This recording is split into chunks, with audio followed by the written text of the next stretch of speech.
Hello everyone, welcome back to the problem solving session for the course on Python for data science. I am Sedu Vinayagam, a PMR of PhD scholar in the civil engineering department at IIT Madras.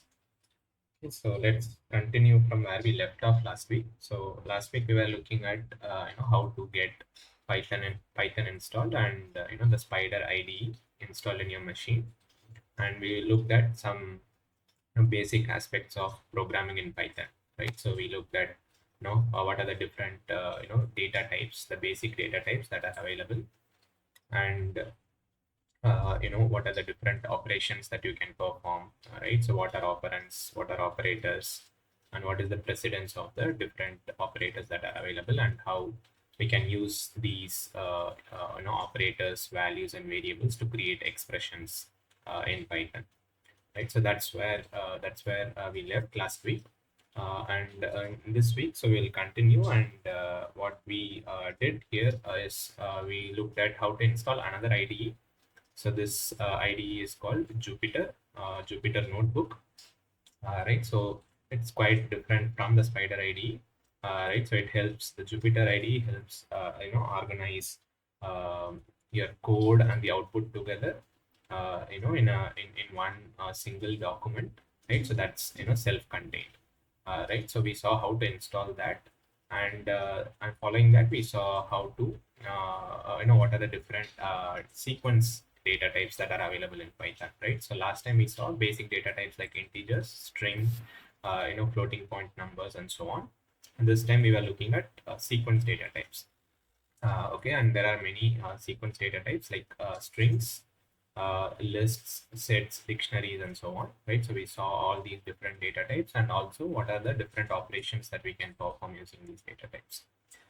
So before we start, let me quickly show you, how to install Jupyter in case you have not done that yet. Share my screen.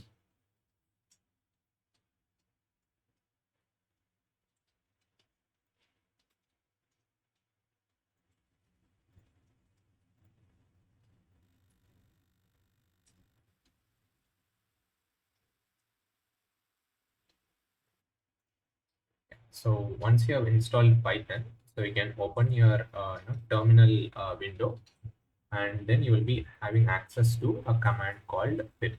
Okay, so this pip is the program that allows us to install and maintain packages for Python. Okay, so what we want to do is first we want to install the Jupyter package, which helps us access the Jupyter Notebook IDE. So what you have to do is type pip install Jupyter. Okay, and then if you hit enter, it will download the package from the repository, and then it will install the package. So it will take a little while.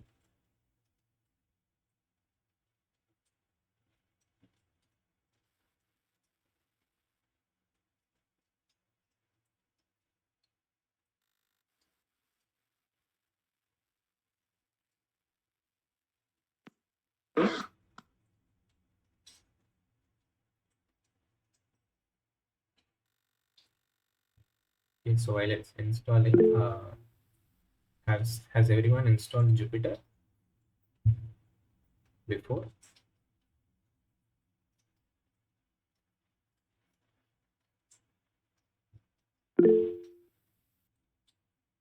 Okay.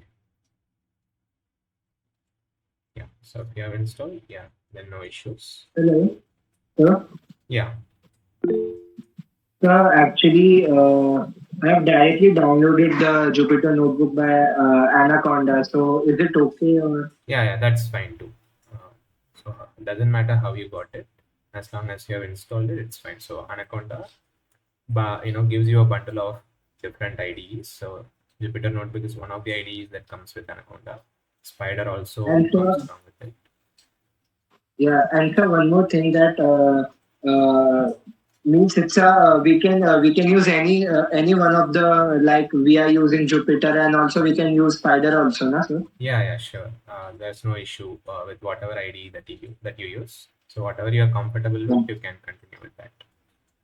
Yeah, because I'm using actually Jupyter Notebook, so Yeah, that's fine. So you can continue using Jupyter Notebook throughout. okay. Thank you, sir.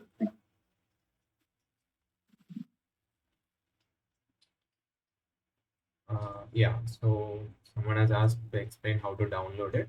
So all you have to do is first you have to have Python installed. So once you have Python, so we saw last time how to install Python, right? You just have to go to python.org website. You'll have your installer available for the operating system that you have. You just have to install it as any other regular program. And once you have installed Python, Screen small screen. you can open a terminal or command prompt, right? So if you are on Windows, and then you have to just enter this command pip install Jupyter and then hit enter. So then it will download the package and then install it. So that's all that you have to do to install Jupyter.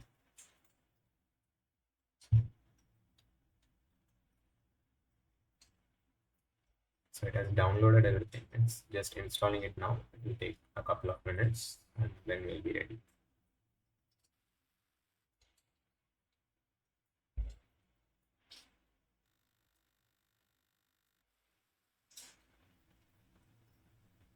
So has everyone attempted assignment 1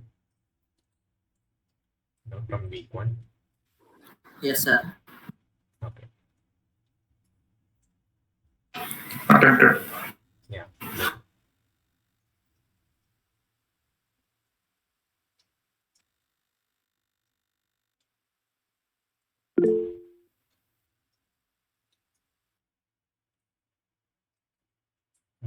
Not sure if it is Spider is available in 32-bit. You can check their website. I hope it is available. Okay, so now Jupyter has got installed. So now to run the notebook, what you have to do is type Jupyter space notebook and then hit enter. So this will open the Jupyter Notebook IDE in your web browser.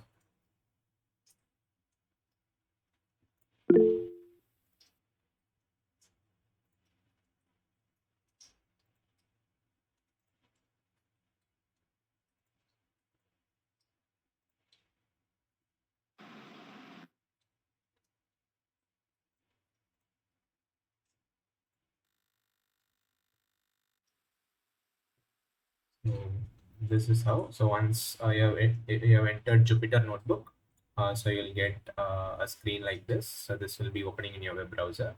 So this is where you can create files and work with them. So to create a new notebook file, so you have to click on the new button and select Python 3.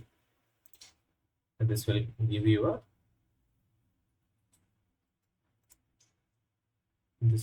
new IPython notebook. Okay, so you can give a name for it. I'm just naming it as week 2. Just zoom in a bit. Okay, so here you will have different you'll have different cells within this IPython notebook. That's where you'll be entering your codes. For example, we have one empty cell here, so we can enter our code and then run it. So immediately you will see the output for that code that we have run coming below that cell, right? So that's how we'll be entering codes. So we can organize our code into different cells within the notebook and then execute it. So that's all there is to it to install uh, Jupyter and start working with it.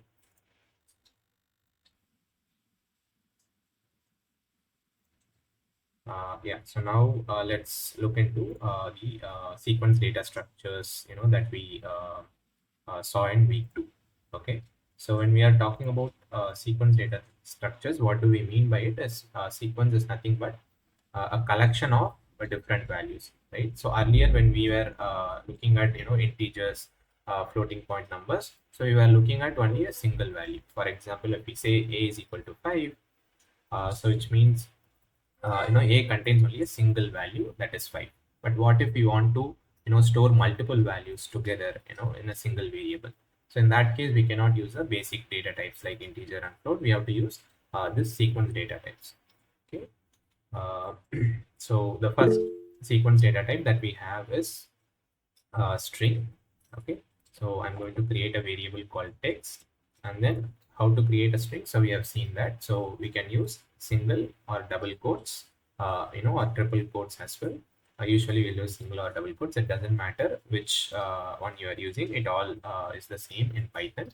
So for example, if I want to create a string Python, okay, so the text variable contains the string Python. So why are we calling this a sequence data type? Is because text is a sequence of characters, right? So here each character we are considering it to be a character value, and then this string is nothing but a collection of multiple characters, right? So that's why string is a is one of the sequence data type. And then we have another data type that is called as list. Okay, so what is list? List is again a collection of data types, collection of different values of different data types. For example, if I have a variable called items, and to create a list, what I will do is I'll use this square brackets. Okay, these square brackets tells Python that we are creating a list. So within a list we can have items of multiple items. So for example, if I create 1 2 3 4, so we have created a single variable which contains multiple integer values here. But the advantage of using a list is that it need not be a collection of a single type of data. For example, I can store integers as well as strings or even floating point numbers in a single list.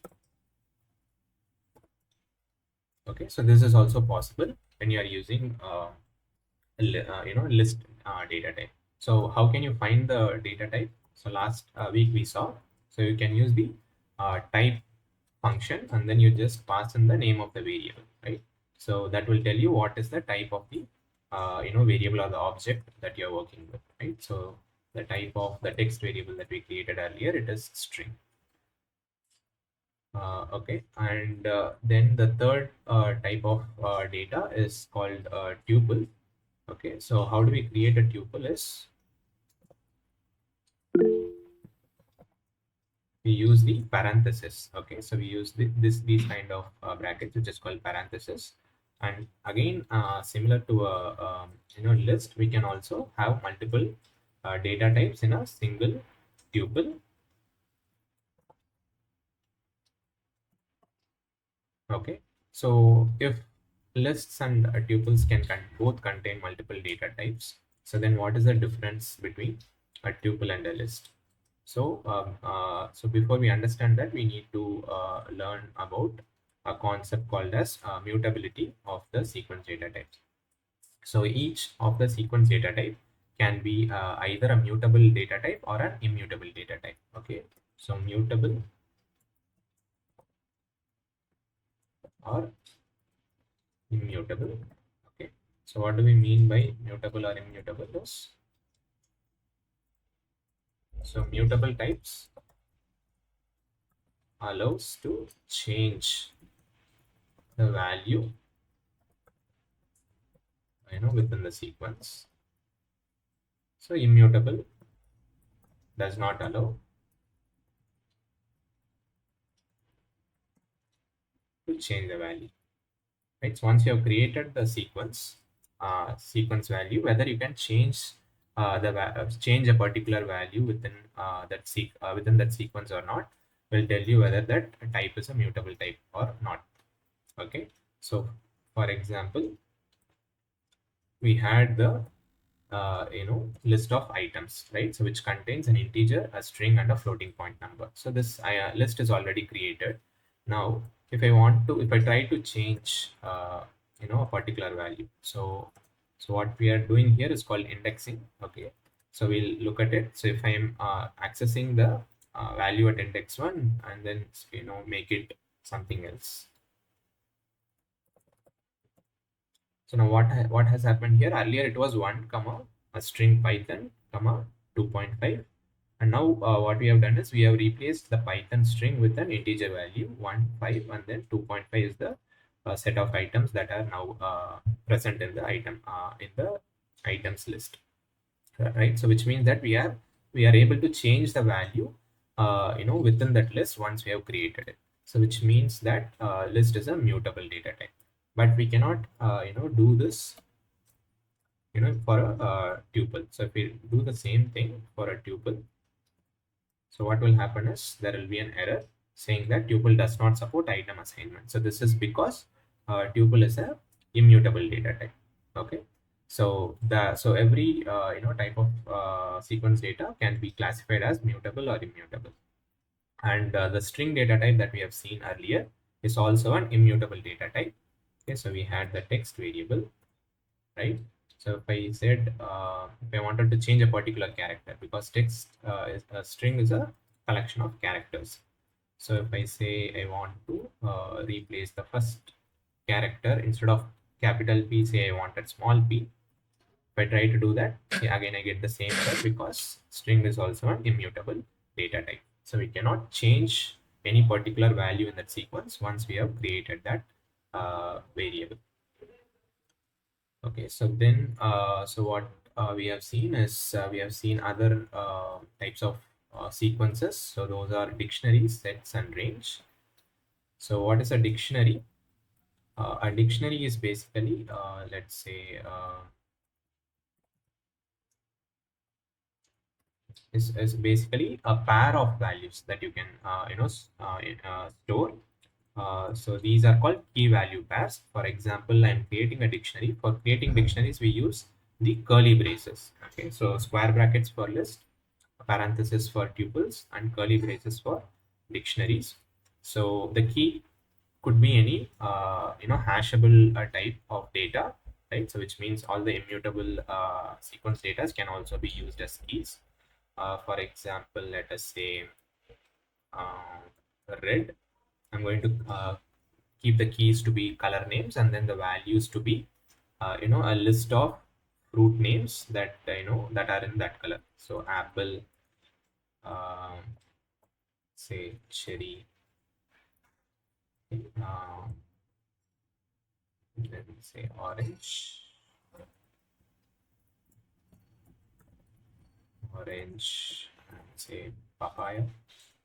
Okay, so what I have done here is I have created a dictionary, and if I just print it, so what you get is this pairs of values, right? So the first pair of value is a string that is mapped to a list containing two elements, and the second pair of values is another string that is mapped to another list. Okay, so this way you can create dictionaries, and it is not restricted that the keys should be strings or the value should be a list. The key could be of any data type, and the value also can be of any other data type, right? So just for the sake of this example, if I want to add a new key value pair, I can do it in this way. Say fruit of 5 is equal to 2.5, right? So this just a random thing, so it doesn't make sense here, but to illustrate the point that I made, so see, we have used a new key which is of integer data type, and that is mapped to a float data type, right? So you could have multiple keys having multiple data types, and the values are also belonging to different data types, right? So there is no restriction on what type of data that you can use for key and value, except one restriction, that the keys should be hashable, or it should be immutable, right? So once you have created the key,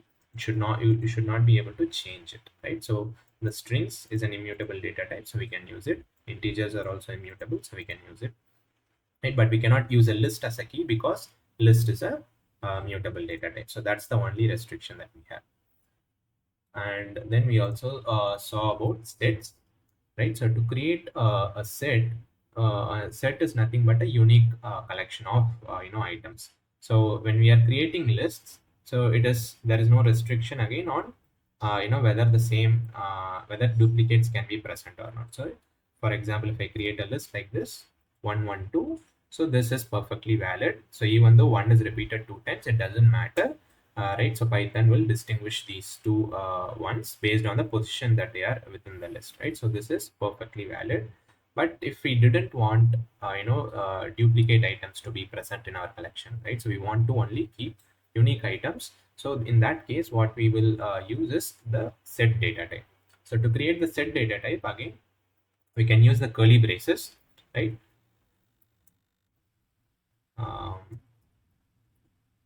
Say 1, 1, 2. Right, so the curly braces we also use for creating dictionaries. The difference is when you're creating dictionary, you will be using key value pairs, right? So which are separated by semicolon, right? So if, sorry, colon.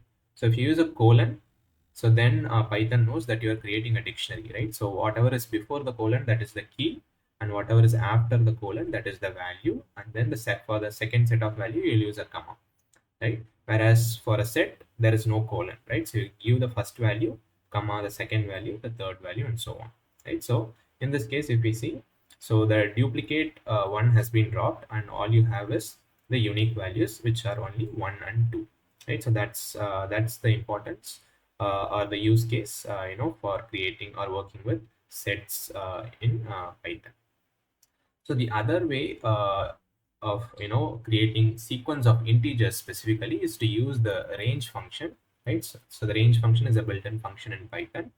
So for example, if I wanted to create a sequence of numbers, continuous sequence of numbers, say from 5 to 10. So one way is I can just type it out manually, right? 5, 6, 7, 8, 9. I can create a tuple or a list, right? So I could create it this way. But if you wanted to create large sequences, then it is too laborious to do it this way.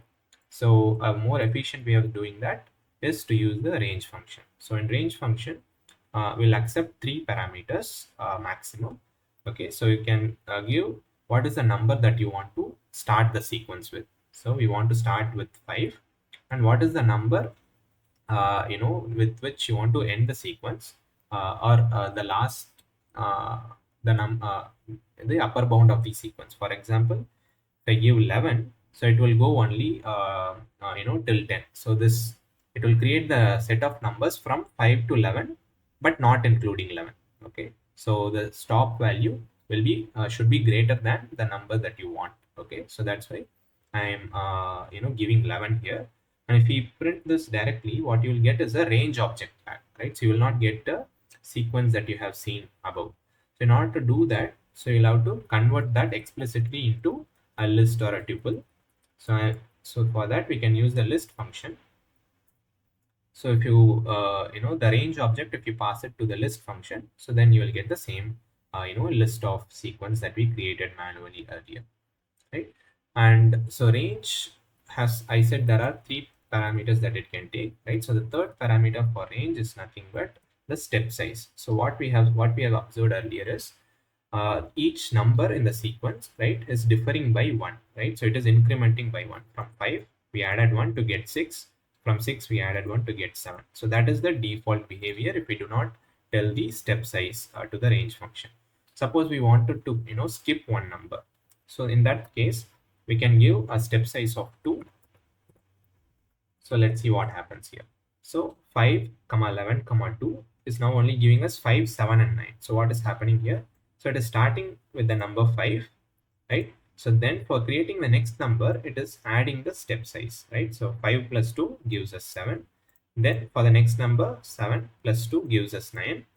Then again 9 plus 2 gives us 11, but the range function will stop before the stop value, right? So therefore 11 will not be created, and therefore the sequence stops at 9. So 5, 7, 9. So the third parameter, which is the optional parameter, is the step size. If we don't specify it, it is assumed to be 1. Okay, so these are the different sequence types that were introduced in week 2. So is there any question on what these sequence types are before we go forward?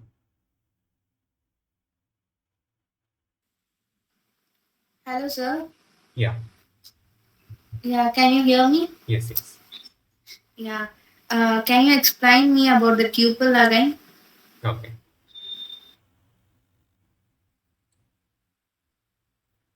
So the tuple is just like a list. Okay, it's a collection of multiple items, multiple values which could be of different which could be of different data type. Okay, so here this tuple items variable is a tuple containing 3 values. Okay, so the first value is an integer, the second value is a string, and the third value is a floating point number, right? So when we print tuple items, what we get is these 3 values. So it could it's a collection of multiple values of different which could be of different data types, or even it could be same data type. It doesn't matter. So the difference between the tuple and a list is the mutability. So for example, in a list we can modify the items once we have created, but in a tuple we cannot do that.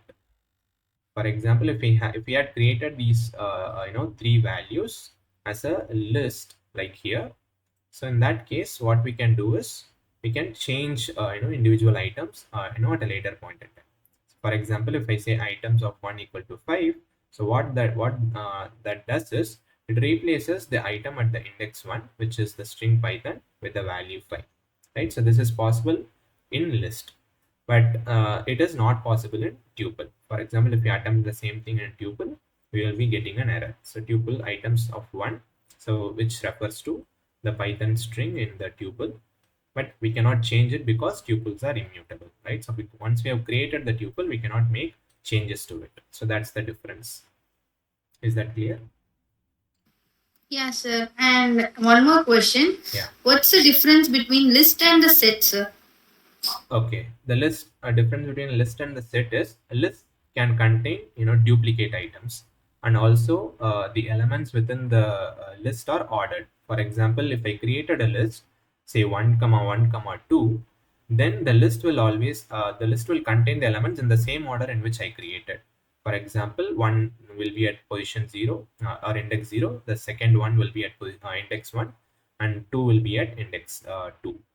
Whereas the difference with the set is that the first difference is there cannot be any duplicate values. So even if I created a set with 1, 1, 2, the set will discard any duplicates and will keep only the unique elements. So because there are two twos, only one of them is retained, and then the two, there is only 2 appearing, and then that is retained.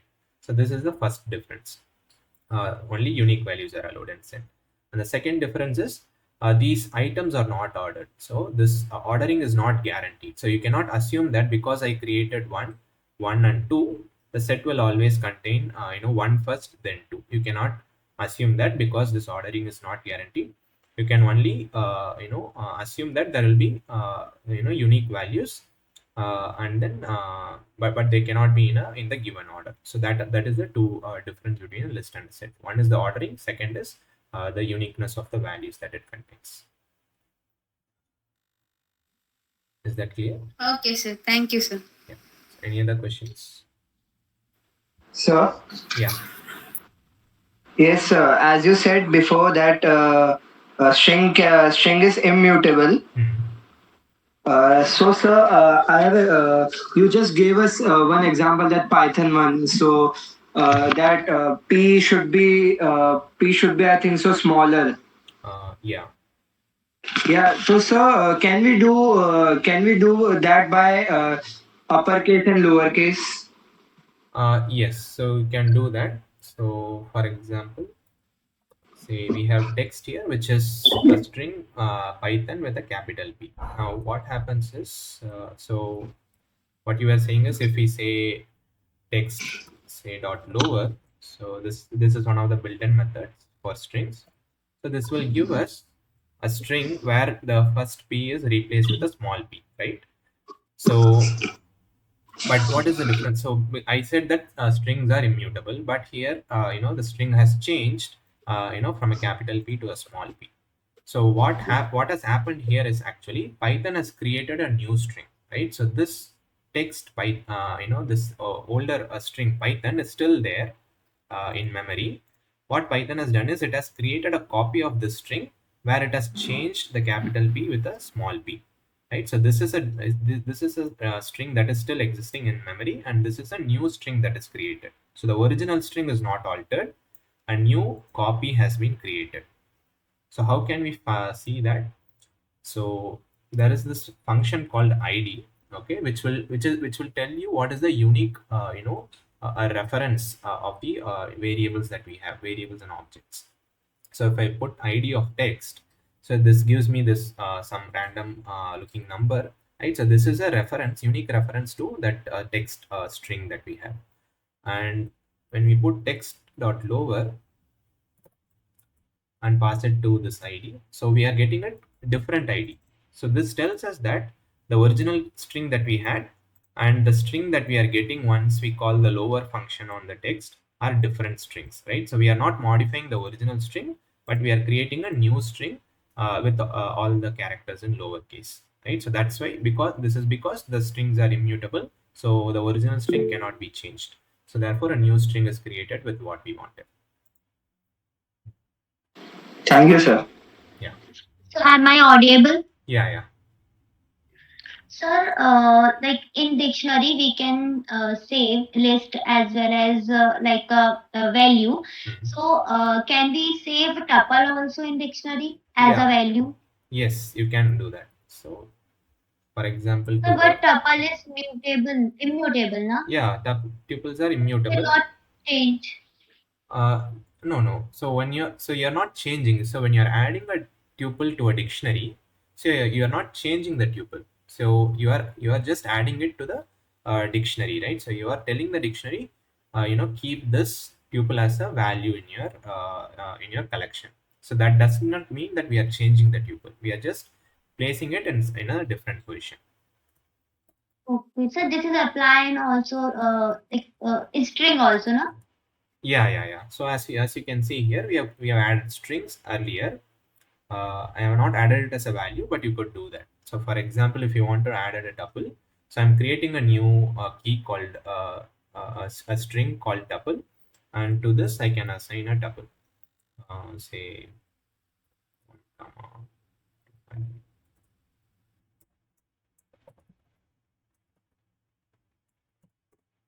okay. So see, we can have strings as keys, we can have integers as keys, we can and for values we can have, say, lists, we can have floats, we can have tuple as well. Sir, in dictionary key has same name like one is root and second key's name in, as well as same. Sorry, I did not get it. Can you repeat? Sir, in dictionary key has same name. No, like you are asking about duplicate keys. Yes, sir. Yeah, so you cannot have duplicate keys. So for example, we already have a string called red as a key, but if we try to replace if we try to assign a new value, so it will replace it. It will not create a duplicate value. For example, we say fruits red is equal to, hello. So what Yes. happens is, because earlier red, the key red was mapped to the value apple comma cherry, but now when we have assigned hello, it does not create a new key called red. It will replace the earlier value that red was mapped to into the string hello, right? So the value is replaced. So you Yes, cannot sir. have duplicate keys in a dictionary. Thank you, sir. So, good evening, sir. Yeah, good evening. Sir, can the key value keys in the dictionary take up the floating point value? Yeah, so they can. I mean, for example, we have here red takes the tuple where red becomes the key. So if I replace red by 5.5, can it be allowed? So you cannot replace a key. So when you create 5.5, so a new key will be added. So you cannot say I want to replace red with 5.5. So you can delete red and then you can add 5.5. So that you can consider it to be a replacement. For example, Means that the key values can take integer type strings as well as the floating types, right? Yeah. Oh. So for example, here I have added a floating point key. right? So 5.5, which is mapped to a string, right? So it does not affect any other earlier key value pass, right? So because we do not have the same key earlier, so it just creates a new key 5.5 and then adds the value that we gave. But if we didn't, if we wanted to remove it and then add 5.5, then we have to just delete it. Okay, sir. What's So the key can take any of the data types. Yeah, it has to be a hashable data type. So hashable data types are like hash will be a unique value, a representation that Python can create for that particular key value. So basically, what that means is anything that can change once you have added. For example, the mutable data types. So those cannot be added as a key. For example, we know that lists are mutable, right? So if I try to add a list as a key, a list 1 2, right? So this is a list. So to make it clear, I'll just create a separate variable. So a is a list of values, say 1 comma 2. If I try to create fruits with this list as key, so you'll get an error because list is an unhashable type, right? Because once you have added to a dictionary, to get the particular value back, you need to know what that key is, right? So for example, here we have added red hello, and once I have created it, if I wanted to access the value hello, I need to access it using the key red. But once I have created the dictionary, if it had changed to something else, then when I'm trying to access it, I won't find that value, right? So that's why the keys should not be modifiable. Okay, sir. Thank you. Yeah. Okay, any other questions before we continue?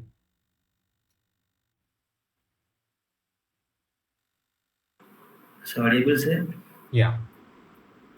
Where we use the list, this one, set where you use it in general, because we are not able to access the individual items, no? Yeah, good question. So I said because there is no ordering in the set, therefore we will not be able to locate them using position. So where we will be using it is, for example, in membership testing. So what I mean by that is, let us say, what can we have? Say again, say fruits itself.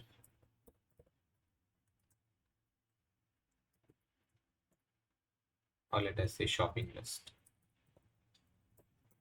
Right? I'm just creating a list of set of things that I want to buy. Okay, say I want to buy a watch. I want to buy, say, groceries.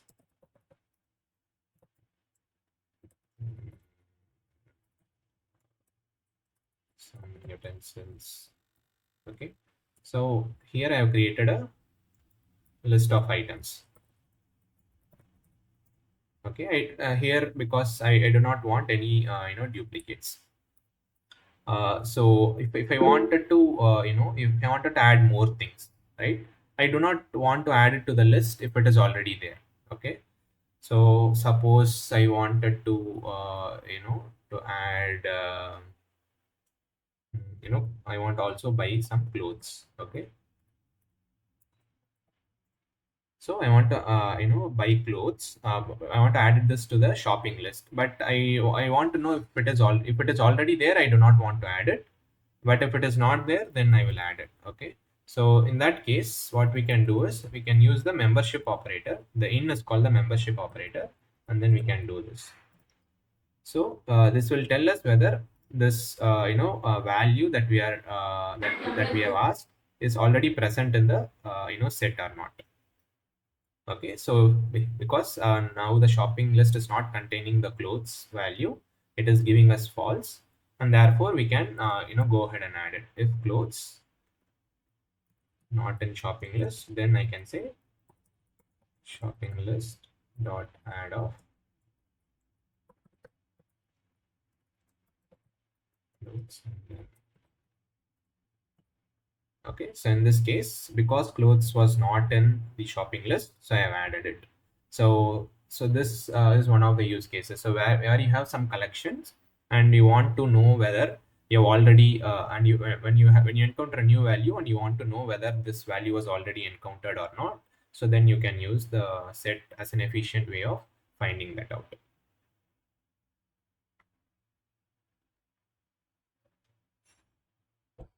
Is that clear? Yeah, thank you. Clear. Yeah. Shall we go ahead? Hello. Yeah. Yeah, I have one small question, and actually, I wrote it on the chat also. Okay. About the ID, is it which is the best practical ID basically for data science? Yeah, there is no single best option. It differ based on people's preferences. So different people would prefer different things. So the best thing is to try out the different IDs that are out there. So we install. I mean, Yeah. sorry, please go ahead, please. But if you are working with data science or data analytics, I would recommend you to go with Jupyter notebooks, primarily because it you can keep your inputs and outputs together. For example, you'll do a lot of data visualization. So all those plots that you create can be kept in line with your code. For example, if you create a plot and it would immediately show up below your cell, and then when you save it, the plot will still be there. So the next time when you open it, the code that you used and also the output will still be there. You don't even have to run it again. So it will be easier to present also what you have done. So what code have you exactly used and what is the output that you have exactly got. And also it also enables you to rerun your codes without having to load everything from the start. For example, if you write a script, say in Spider or PyCharm, and every time when you are running the script, it runs from the start to the end, right? And when you're working with big data sets, right, so sometimes even loading the data set can take a lot of time. For example, and then when you want to make small changes and you want to try out different things, every time waiting for the data to be loaded will take a lot of time. So when you're using notebooks, what you can do is just load the data in one particular cell, and then you can in the remaining cells you can just keep on changing things with the data, and then see what happens. So without having to load the data again and again, you can run cells individually without depending on the other cells. Like once you have run the earlier cells, they will be in memory, so you can continue with the the further cells. So just for that aspect, I would recommend Jupyter notebooks, especially if you are in the data science or data analytics. Actually, I mean, maybe I'm not getting it completely, but suppose I'm reopening the Jupyter notebook, and whatever loading and all was done already. Will that everything will be in the memory or what? No, they won't be in the memory. So, for example, right now, because I have not closed this notebook, so whatever the variables that I have created, so they are in memory. So if I create a new cell and then try to access something that I had created earlier, I am having access to it because they are still in memory.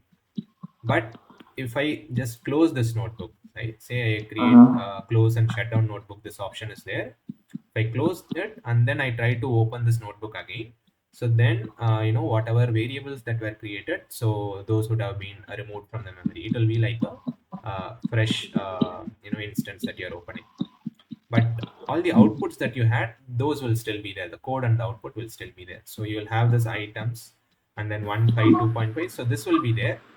But when you try to access it without running the earlier cells, you will get an error because items is not created. Got that. Thanks.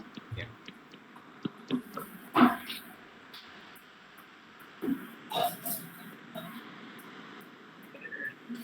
What about PyCharm ID? Yeah, PyCharm ID is also one of the options that you can try. Is it good or not for data science? Again, there's nothing like good or bad. It's only what you like. So there are some advantages and disadvantages with each of them. So you try out and then see what's working best for you. So whatever we are doing in notebooks, we can do the same thing in the PyCharm or Spider as well.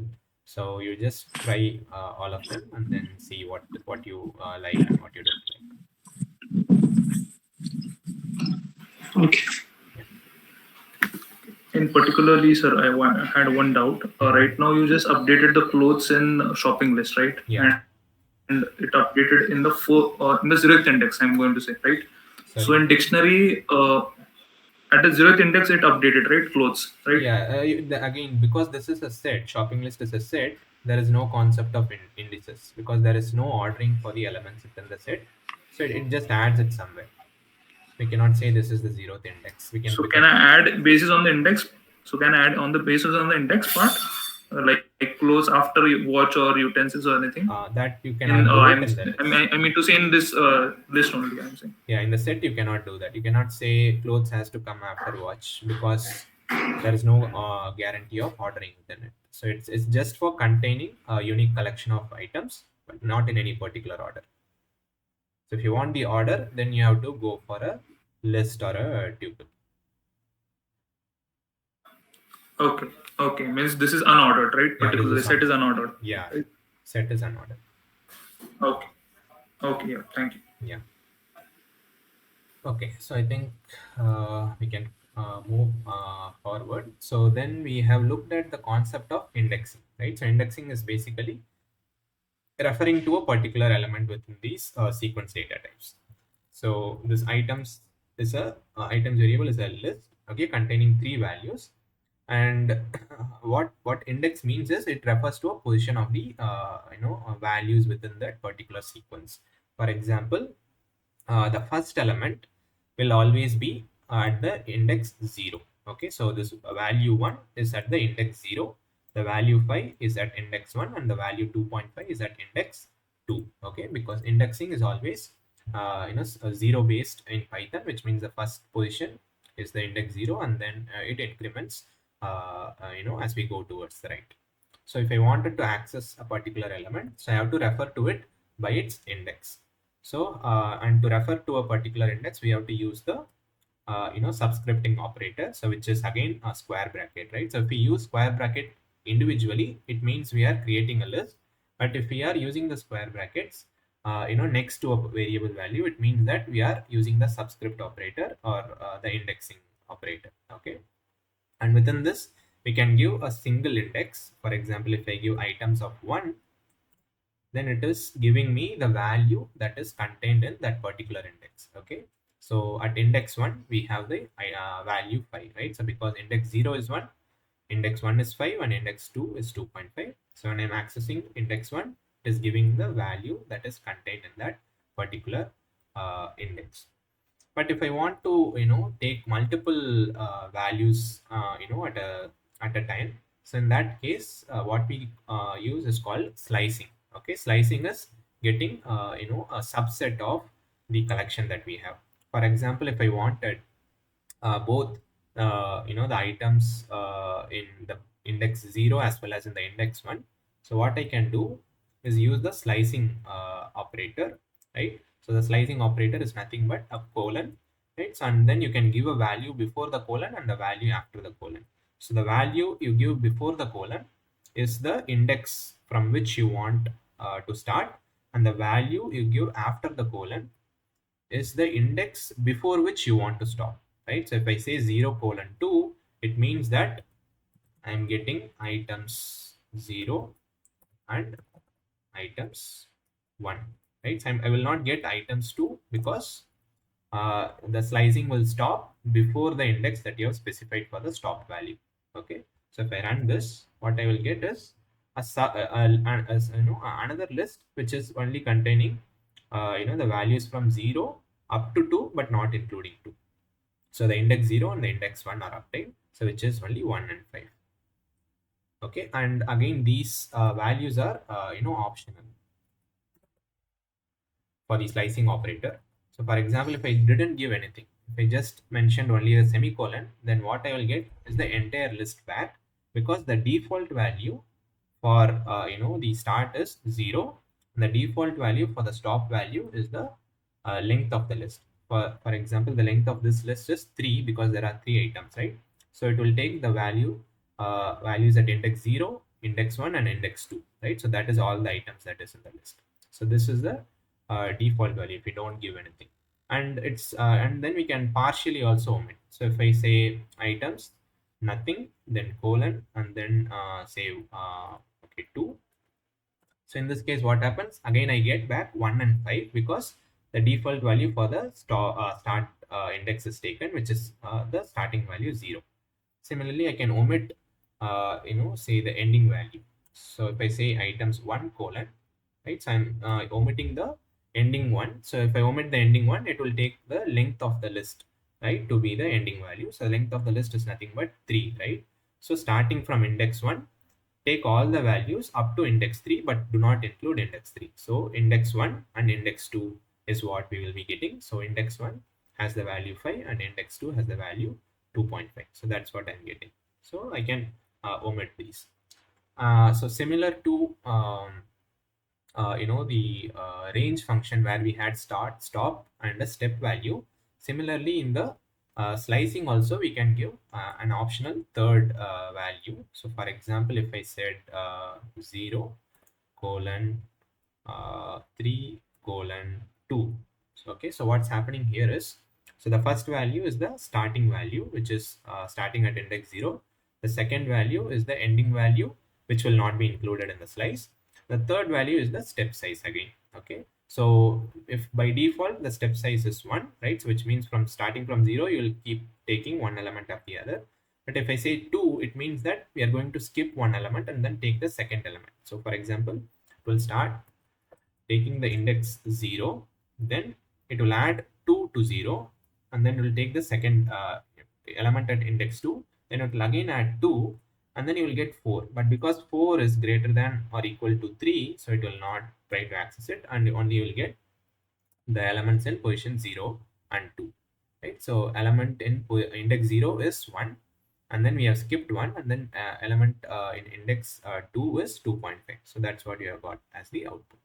Okay, so similar to the range function, so you can give 3 parameters, and all the 3 are optional, right? So we can just use colon and not specify anything, and the default values will be taken. So if I just said colon colon, I'm going to get everything because the start value default is 0, the stop value default is the length of the list, in this case it is 3, and then the step value by default it is 1, so it is going to give you the entire list back. Okay, so that's indexing. So this indexing can be applied for tuples, strings as well. So we had the tuple items, so I can use the same indexing here as well, right? So if I say colon 2, it's only going to give me the elements in index 0 and index 1. Okay, so the same rules apply for tuples even with strings as well. So we had the text string, so which contains the value Python, right? So if I say 1 colon 5, so it is giving me YTHO. Why? Because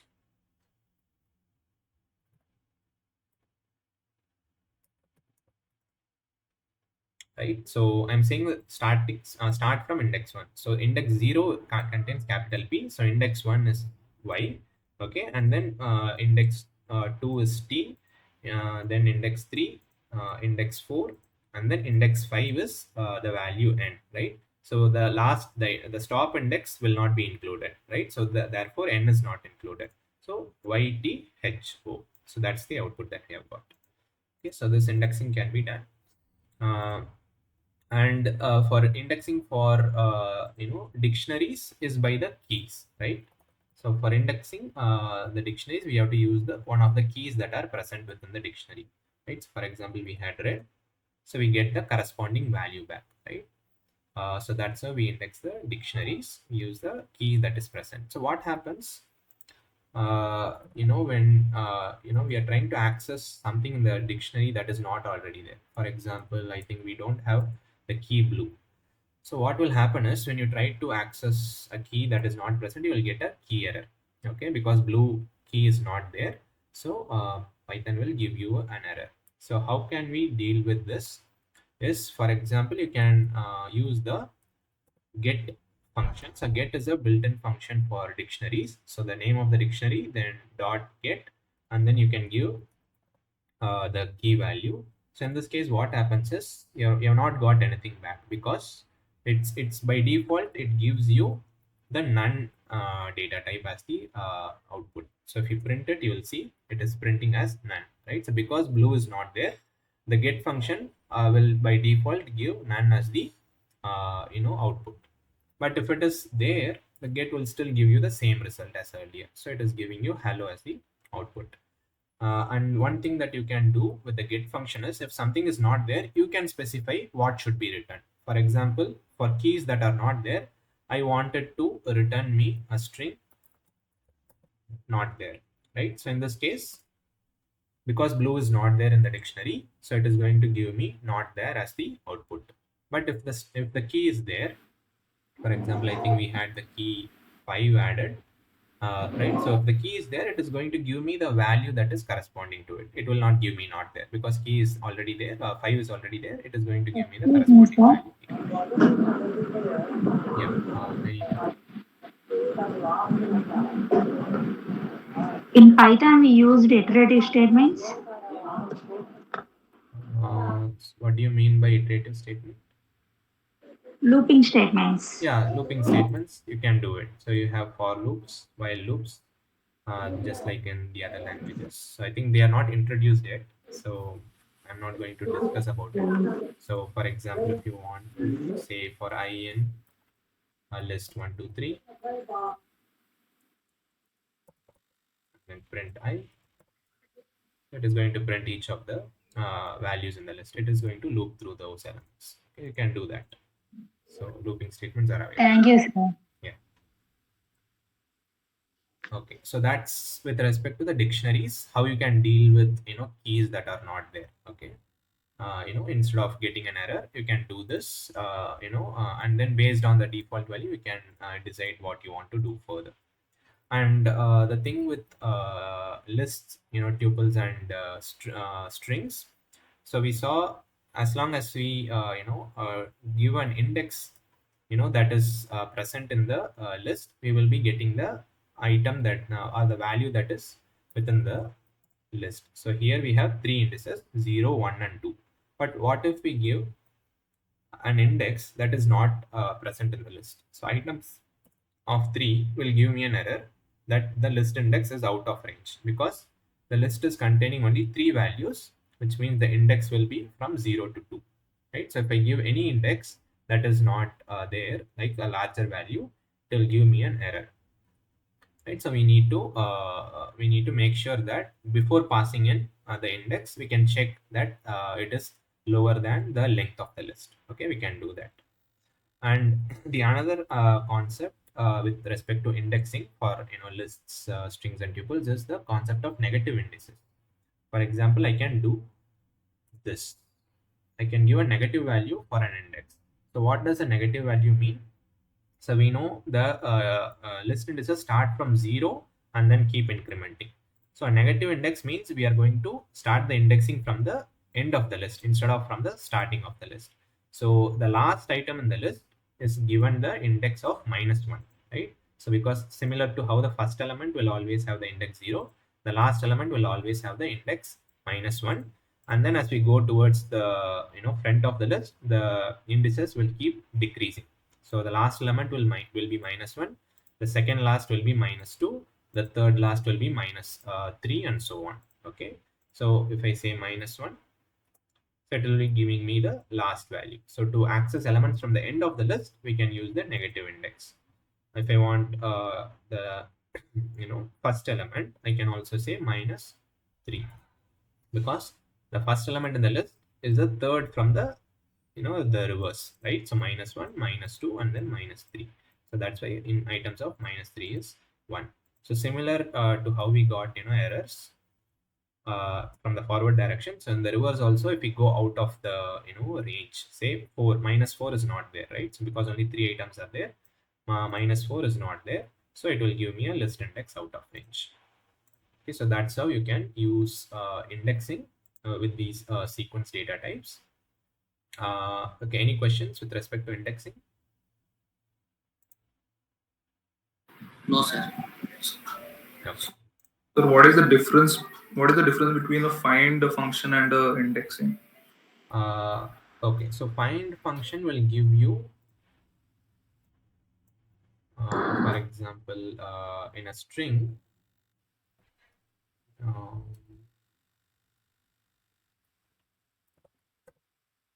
so we have text. So for the string, it doesn't matter. Both find and index will give you the same thing. So find of letter, you can give any substring. So find of 0, sorry, not 0, find of O will give you the index which is 4.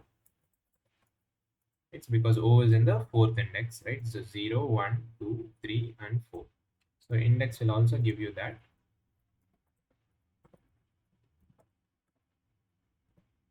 Will also give you 4. I think the difference is whether that when what happens when that value is not present. For example, A is not there. So when you give a value that is not there, so then find will return you -1 instead of giving an error. Okay, so text.find of A, because A is not there in the string Python, right? So it is not found, so it is going to give you -1. But if you try the same thing with index, it will give you an error that substring is not found. So that is the difference between find and index. So if the value is there, the substring is there, both will give you the same output. But how the value that is not present is handled is different between the find and index. So index will give an error, whereas find will give you -1. Okay, sir. Thank you. Any other questions?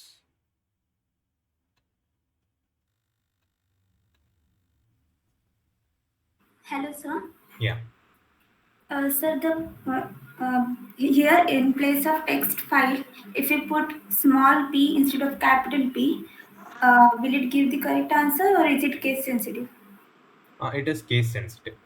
So if I put small p in find, it is still giving me -1 because small p and capital P are different ASCII characters. Okay, sir. Thank you. Yeah. Sir, how can we identify what is the ASCII code for small p and capital P? I think not. I don't Sir, remember that. the puppet will be there. Puppet. Sorry. PUPPET. Sorry, I didn't hear you. Can you repeat?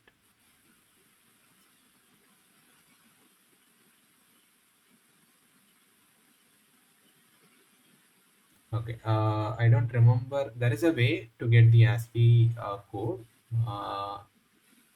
I'm not sure.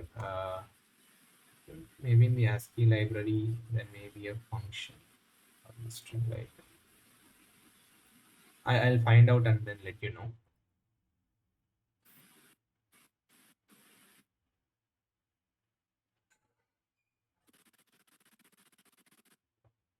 But I think small a's value is 67. And then it will keep incrementing. Small a is 67 and capital A is 91. Yeah, and then it will keep incrementing. So small a will be 67 from capital A 91, and then it will keep incrementing for every character. But there's a way to find it. I don't remember it right now. I'll find out and let you know in the next session. Sure, sir. Thank you. Any other questions?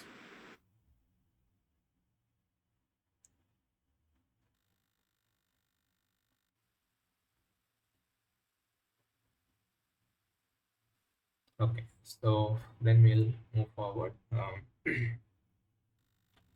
So we have covered slicing, we have covered indexing, default values, and yeah, then we looked at the different built-in methods.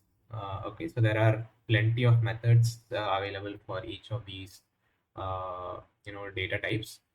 So we will not be able to cover everything. So some important ones. So one thing, the other advantage of you working with IDEs, right? So you will get code completion. So you'll be able to see what are the different functions that are available. For example, in Jupyter, so if you just type the data type, then put dot and then press the tab button, it will give you options for auto completion. So it will tell you what are the different built-in functions or attributes that are available with that particular data type or variable. So same thing I can do with text also, because text is a string data type, I'll get the same autocomplete options.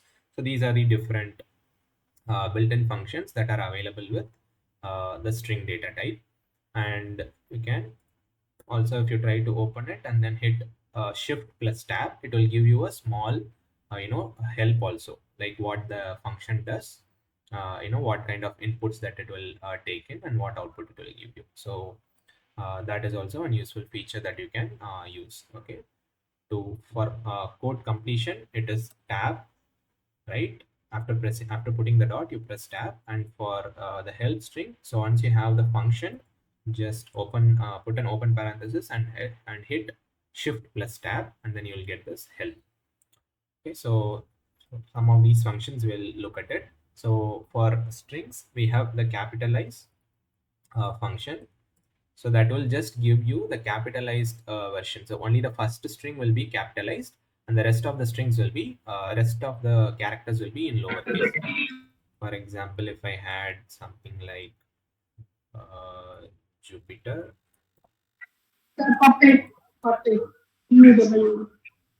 So if I take this string where everything is in lowercase except for a t in the middle, and if I call the capitalize function on it, so the output would be the first character is capitalized and the rest of the characters will be in lowercase. Okay, so the t has become lower and j has become capital. So that's what the capitalize does.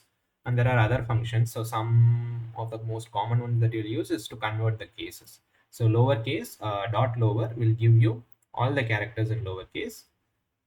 So the opposite of it is upper, where all the letters will be capitalized. Then you have the title function. So this is giving me the same output as capitalized, because we only have a single word in this, right? So if I had another word, say notebook, so then you will see the difference. So what title does is, for each word within that string, right, that is separated by a space, it will capitalize each of this word. So for Jupyter, it capitalized J. For notebook, it capitalized N. But if I used capitalize, so if I use capitalized, it only capitalizes the first character, not for every word. So that's the difference between the capitalize function and the title function for the string. And we already saw find and index, right? So for string, so one other important function is the replace function. So replace can be used to replace any substring within the string that you have. For example, if I wanted to replace the book here, say with pad, so instead of notebook, I want it to be notepad. So in that case, what I can say is, I want first you have to tell what substring that you want to be replaced. I want book to be replaced, and I want it to be replaced with pad. Okay, so in this case, what it is going to give me is, the rest of the string will be unaltered. So wherever this book was found, so that is replaced with pad. Okay, the 4 characters are replaced with the given 3 characters. So instead of Jupyter notebook, it says now Jupyter notepad. Okay, so that's an important function that you may require. Can we use find and replace together in any situation? Yeah, you don't need, because replace all does the find for you. So it does find where the book is, and then it will replace that. Okay, good to know. Yeah. It implicitly does the find for you. Yeah, so yeah, I think that's all that is important. So one common function that you will need is the length function. Okay, so length for finding the length of the container types. Okay, so length of text will give you the number of characters in it, right? So the text variable contains a Python string, right? So it has 6 characters in it, say python. So the output of the length of text is 6. So it tells you how many values are there in that sequence. So items had 3, right? So the length of items will be 3, and we had a tuple that also had 3, I think. Yeah, so length of tuple items will also be 3. Okay, so the length function will tell you how many values are there in that thing. So you can use it with the set as well. Length of shopping list is 4. It's because it has 4 values, right? So the length function will also be used, especially when you are looping through the sequences. So length will be important. And then another important one is the reverse function. For example, if we have the items variable, which is a list, but if I wanted to reverse the order, so it is now 1, 5 and 2.5, but if I wanted it in reverse, so I can use the reverse function, right? So I'm not getting any output when I'm running it because it has changed the original list. It has not created a new list, but the original list is now modified. So instead of 1, 5, 2.5, now we have 2.5, 5 and 1. Okay, so the whole list is reversed.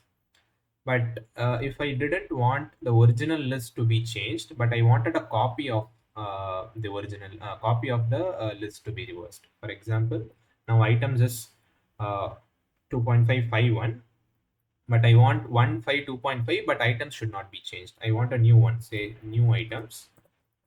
I want new items to be the opposite. So in that case, instead of the built-in dot reverse, we will use the reversed function. Okay, so what we will pass is, we'll pass the list to the reversed function. So in this case, if you look at new items, it's an iterator, so you have to convert it into a list explicitly. And then when you run it, so here new items is 152.5, which is the reverse of items. Okay, and if you look at items, it will not have changed. It will still be what it was.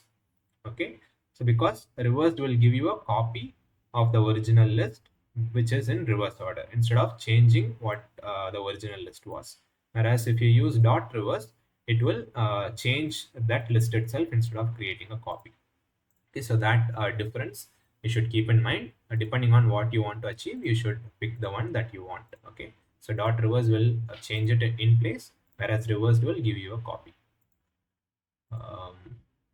Yeah, so then we have methods like append, insert. For example, if you want to add new items, right? So far we have not seen how to add, right? Once we have already created the list, how can we add more items? So there is a function called append. So it will add the value that you give to the end of the list. So we have 2.551, and if you wanted to add 0 to the end, so I can say items.append of 0.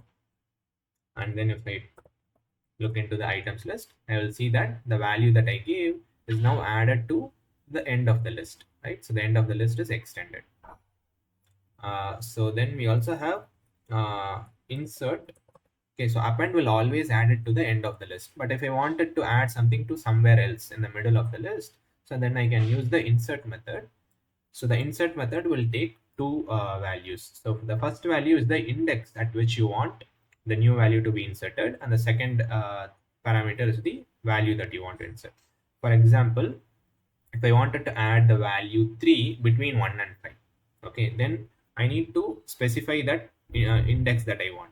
So we know 2.5 is at index 0, 5 is at index 1, and 1 is at index 2. Okay, so I want the value to be added before 1, right? So which is at index 2. So I will tell index.insert of 2, which means before whatever is there in index 2, insert the value that I am giving now.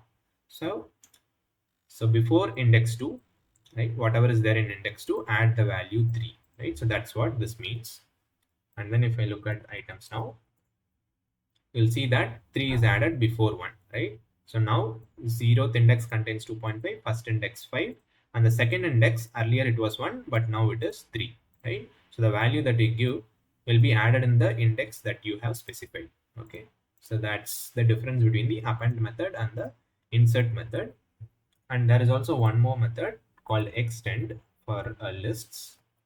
So this is for adding multiple items at a time. So for example, here using append, we can add only one item at a time. Suppose I wanted to add 2 items, 3 items, but I don't want to keep on calling append each time. So you can say items.extend, and then you can say values, say 7 9, 13, can pass a collection of values, right? So it need not be list, it could be a tuple as well. You can give other sequences. So this I'm giving a tuple here. Okay, so in that case what happens is all these 3 items are individually added to the end of the list. So we had 2.55, 3, 1, 0, and using the extend method I have added multiple items in a single call. Okay, so that's so these are the ways in which you can add items to a list. But can you do these using tuples? Can anyone answer? Sir, I had a different question. Right now, you have given dot extend in a tuple, right? But it has converted into a list. Yeah, How it come is so? not. It is not converting. It is just so the extend method will just take in a sequence. Okay, and then for each value in the sequence, it will be added into the list. So it is not creating another list. It is just extending the older list with individual values. So this is like calling append with each individual value, but this is like a shortcut of doing that append on each. Okay, means whatever it may be a list or it may be anything else. Yeah. It is going to only going to add a number of variables to the or elements to the list, right? Yeah, existing list. Yes. So you could give a set also. Okay, but if you don't keep these double brackets, will it be appended or not? No, you can't do. You have to give a double brackets. You have to give a single sequence. You can't give multiple values like this. So then it will give you an error because it expects a single collection. So without those without those parentheses, it will not work. But you can. Okay, means you can use square brackets and inverted brackets also. Square brackets, right? Parentheses, or even sets. So suppose I am adding a new a set of values -1 and say 2. So that also works. And if you look at items now, see 2 and -1 are added. So again, you can see the unorderedness clearly here because see I'm giving so when I added using the tuple 7, 9, 13, it got added in the same order because in tuple items are in a given order, whereas as I said earlier, the items in a set are not in a particular order, or the order is not guaranteed. So even though I mentioned a set -1 and 2, so the order in which it got added is 2 and then -1, right? So because this order is not guaranteed to be the order in which the set stores it in the memory, right? So that's the difference. So if you add the duplicate one, will it also be added in the list or not? Means if you add 5 again in the extent. Yeah. So suppose because 5 is already there, the ones that are already existing, that will not be affected. For example, let us say something that is not already there. 8 is not there, right? So 8, and then say 5 again. Okay. So in this case, I'm creating a set. I'm giving it 2 8s and 1 5. So what happens is only 1 8 and 1 5 will be added because this set will reduce to only 8 and 5, and then that 8 and 5 will be added to the list. It doesn't matter whether the list already had 5. We are again saying that add a 5, so it got added. But 2 8s we gave, the set will make it into a single 8, and then one single 8 got added. Should we apply a simple bracket of this? Not curly bracket. Sorry, your audio is not clear. If I am using simple bracket, not curly bracket. No, sorry, it's still not clear. Can you type it in the chat? Not only simple bracket. Sorry, I'm not able to hear you. Please type it in the chat. I'll answer it. Oh, actually, I had one question in insert as used 2, 3. So we are giving the index first, and then the third is what? Can you repeat? So this is the value to be added. So this is the position at which you want to add, and this is what should be added at that position. Okay, if we had 500 data pointers, right? Okay, 500 data pointers in the elements, okay, of a list. Okay. If you wanted to find an element first and then add some value, how would we do it? Okay, got it. So, okay, for example, let us take, you don't need 500, even this items can be taken. So I want to add something before the value 5, but I don't know where 5 is. Okay, so that's the question, right? If I wanted to add, say, 4 before 5, Yes, but I don't yes. know where 5 is in the list. So first you have to find where 5 is. So items dot index of 5, right? So it will tell you where 5 is present in the list currently. So items dot index of 5 gives me 1, which means that 5 is currently at the index 1. So index 0, 2.5, at index 1, 5 is there. Okay, so far, so clear. So now I want to add the value 4 before the value 5. So I have to say items dot insert, and then the value that index 5, the value 5 is given by this function. So I can just pass that, and then I'll put 4. Okay, so the position in which we gave the index value, I'm giving the output of the index function. Okay, so items dot index of 5 will evaluate to 1, right? So because that is the index of 5, and then I'm giving the value that I want to add. So if I run this, and then if we see items, so what we are seeing is earlier 5 was here, right? So it was in index 1, but now before 5, 4 got added, but I didn't say the position explicitly. So first it found where 5 was, and then it inserted the value 4 before that. Okay, means the first occurrence of the 5 at that point only it added, before that only. Yeah. So okay. So and if there are 2 5 values, then see, you can see here there are 2 5 values, right? Yeah, index will so always how would it identify uniquely? Yeah, index will always return you the first occurrence of the value. If there are multiple values, it will give you the index of the first occurrence. Okay, got it. Yeah, thanks. Yeah. Okay, any other questions? One quick. Okay. Yeah, Jyoti, I saw your question in the chat. If I use simple bracket instead of curly bracket, what happens? Is it take single 8 or not? Okay, I got your question. So in this example where we added a set, right? So your question is, instead of curly brackets, if you use parenthesis, that is a tuple. So right now we have items, this one. So here your question is, if we did this one, right? So instead of a set, if we use a tuple where we have duplicate values, what will happen? So in this case, all the 3 values will be added, because tuple will not remove the duplicate values, right? So when you do this, 2 8s and 1 5 will be added to the end of the list, right? Earlier we had till 5, now 2 8s are added and then a 5 is added, because a set will remove the duplicate value, but tuple will not remove the duplicate value.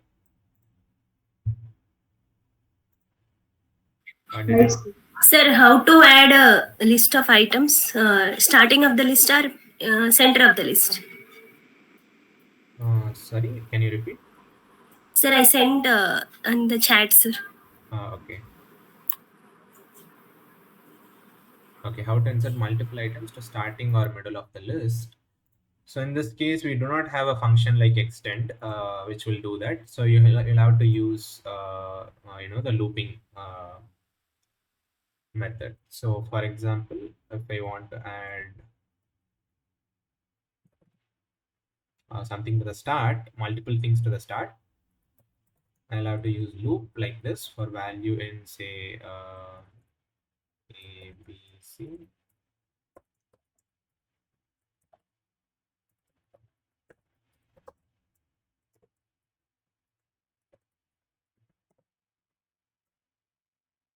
So what happens here is, so first, so what we have done is we are looping through this tuple, right? So for the first time, the value will be A, okay, and then it is inserted at the starting position. So earlier we had from 2.5 to 5. So at the starting position, index 0, the value which was A got added. So next time when this loop occurs, So the value would change to B, right? And then B got added at the start of that list, right? So A was there, so before A, B got added. And then the third time, which is the last time, so C is added to the start of the list. So this way you can add. So you can change, instead of 0, you could change to the middle of the list. So how can you find the middle of the list? So you know how to find the total length of the list, right? So the length of items will give you how many items are there.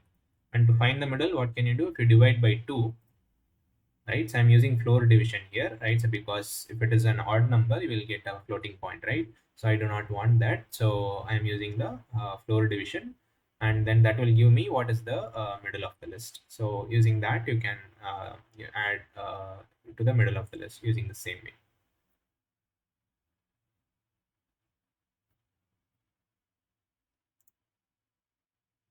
Is that clear? Looping is not introduced, but once you understand loops, you know what is happening exactly. But this is the way you can do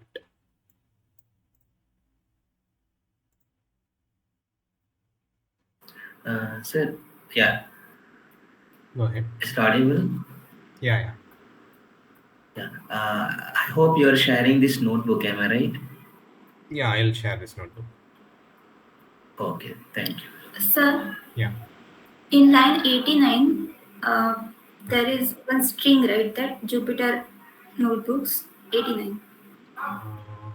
Okay. Yeah. Jupyter notebooks is string, right? Yeah, it's a string. So how can we replace? How are we able to replace it? Is it not mutable, right? Yes, correct.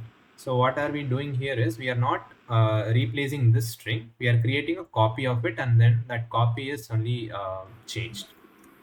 Okay, sir. Okay. So this will be clear when we use variables, because we are not storing the string. We cannot show that this as like it's a new string from this. So if I use, say, A is equal to this Jupyter notebook, the same string, and let us say B equals to A dot replace of this. Okay, so if I do this, and then if I look at what is there in A, then what is there in B, now you will be able to see, right? So whatever was there in A is still unaffected. A is still that old string, and whatever we replaced, so that created a new string, and that you can see in B, right? So we did not change the original string. Original string is still untouched because it is not mutable. Okay, sir, got it. Yeah. Hello, sir. So can we sort the items in list, tuple, and sets? Yeah, set you cannot do it because, as I said, there is no ordering, so you cannot sort it in a set. But in list you can sort it because it is mutable. So there is a sort function. Okay, so let's see what items is now. So this is what is there in items, and then if I call the built-in sort function, okay, so here it is not working because there are multiple items, multiple data types, right? So, and Python does not know how to compare floating point numbers with string. But let us say we are only looking at this part of the list, okay, from the third index onwards, right, which only contains numerical values. And let us say new list is equal to this. Okay, this one we can sort it. So this is the current version, and if you call sort on this, it replaces it in place. So now you can see it is sorted in ascending order. So from -1 to 13. And there is also, so for descending order, yeah, what can for we do? descending order, there is a parameter called reverse. Okay, so if you say reverse is equal to true, then it will do it in the descending order. If you don't say anything, it will by default does it in ascending order. But if you specify reverse equals true, then it will do it in descending order. Thank you, sir. Yeah. And similar to what we saw in reverse, right? We had dot reverse, and then we also had a reversed function, right? So the difference was dot reverse changed the original sequence, but reverse to give you a copy of the sequence. So similar thing is there for the sorting also. You can use a dot sort, which will change the original list. But if you use the sorted function and then pass in the list you want, it will give you a copy. Okay, so sorted of new list, again by default it does it in ascending order, is giving you this. But if you look at what new list is, it will still be untouched. Okay, so again the same pattern applies here. So the built-in function does it in replaces the original list, but the this sorted or the reversed function, so they will give you a copy of that.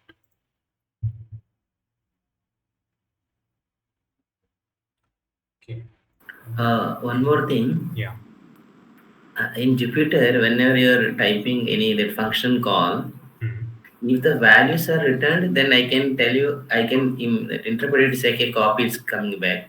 Otherwise, in place changes. Yeah. Am I right? Like that, can you assume? Yeah, you can do that, but it will not always be true. Suppose if I had a variable that was assigned, okay, I'm assigning this output to a variable. Okay, so in that case, again, you will not see a output, but it doesn't mean that it didn't create a copy. That copy was assigned to A. Yeah, whenever I'm not using any variable, no assignment statement, then it will be that interpretation. Am I right? Yeah, no. yeah. So Okay, that's true. Yeah, if it is the last line of the cell, that will happen.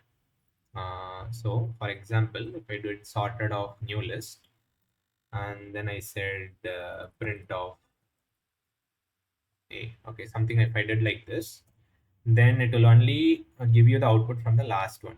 So even though sorted returned a copy and we did not assign it, that will not be in the output of the Jupyter cell. But it's still creating a copy and it throws it away. So those are some caveats you have to understand. But yeah, and understand. In the simple case, yeah, it will be.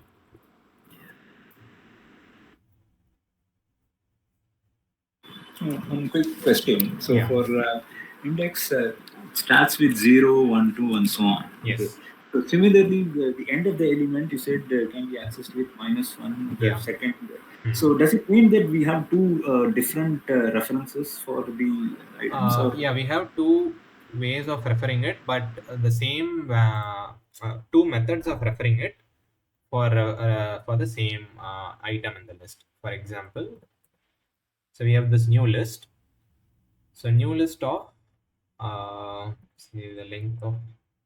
Let me first tell you what the output of length of new list -1.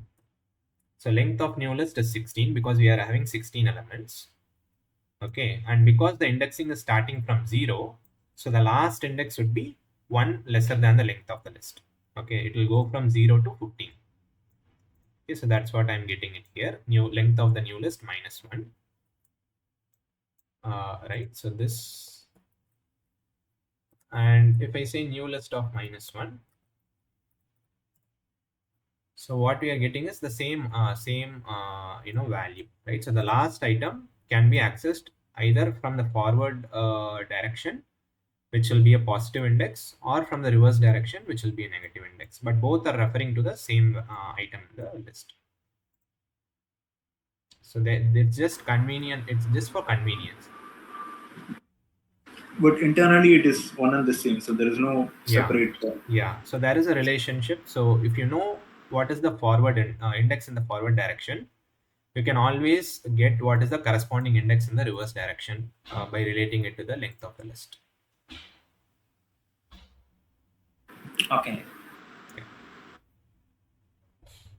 So I think with that, since we have only less than 30 minutes left, we'll do some questions. Okay. If you have any doubts, we can still continue with that, but we'll quickly do some problems related to what we have. What is hello?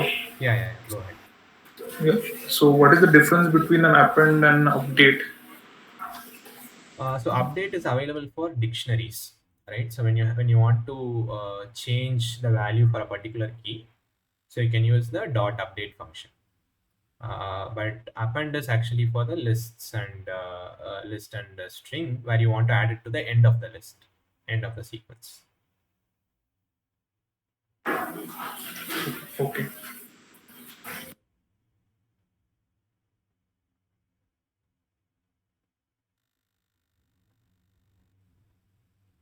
So all this we have covered: how to install Jupyter, the sequence data types, mutable and immutable types, the different ones. We saw how to do the indexing, right? So negative indices, out of range errors.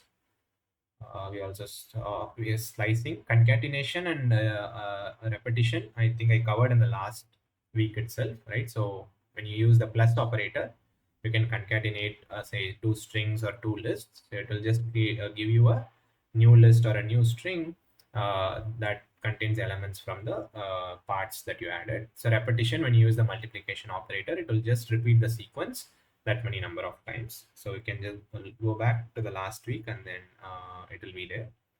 And just now we saw the different built-in methods. And also we also looked at the NumPy module in this particular week.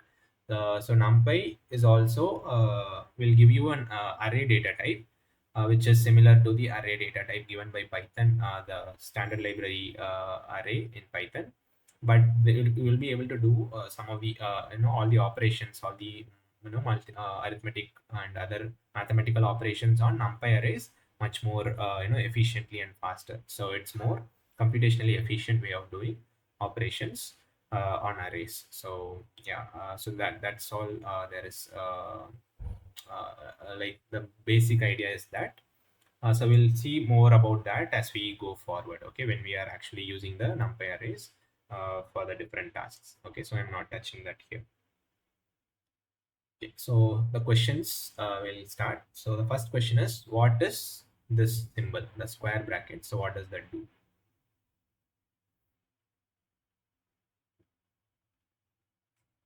Okay. Yeah. So option B, list. List.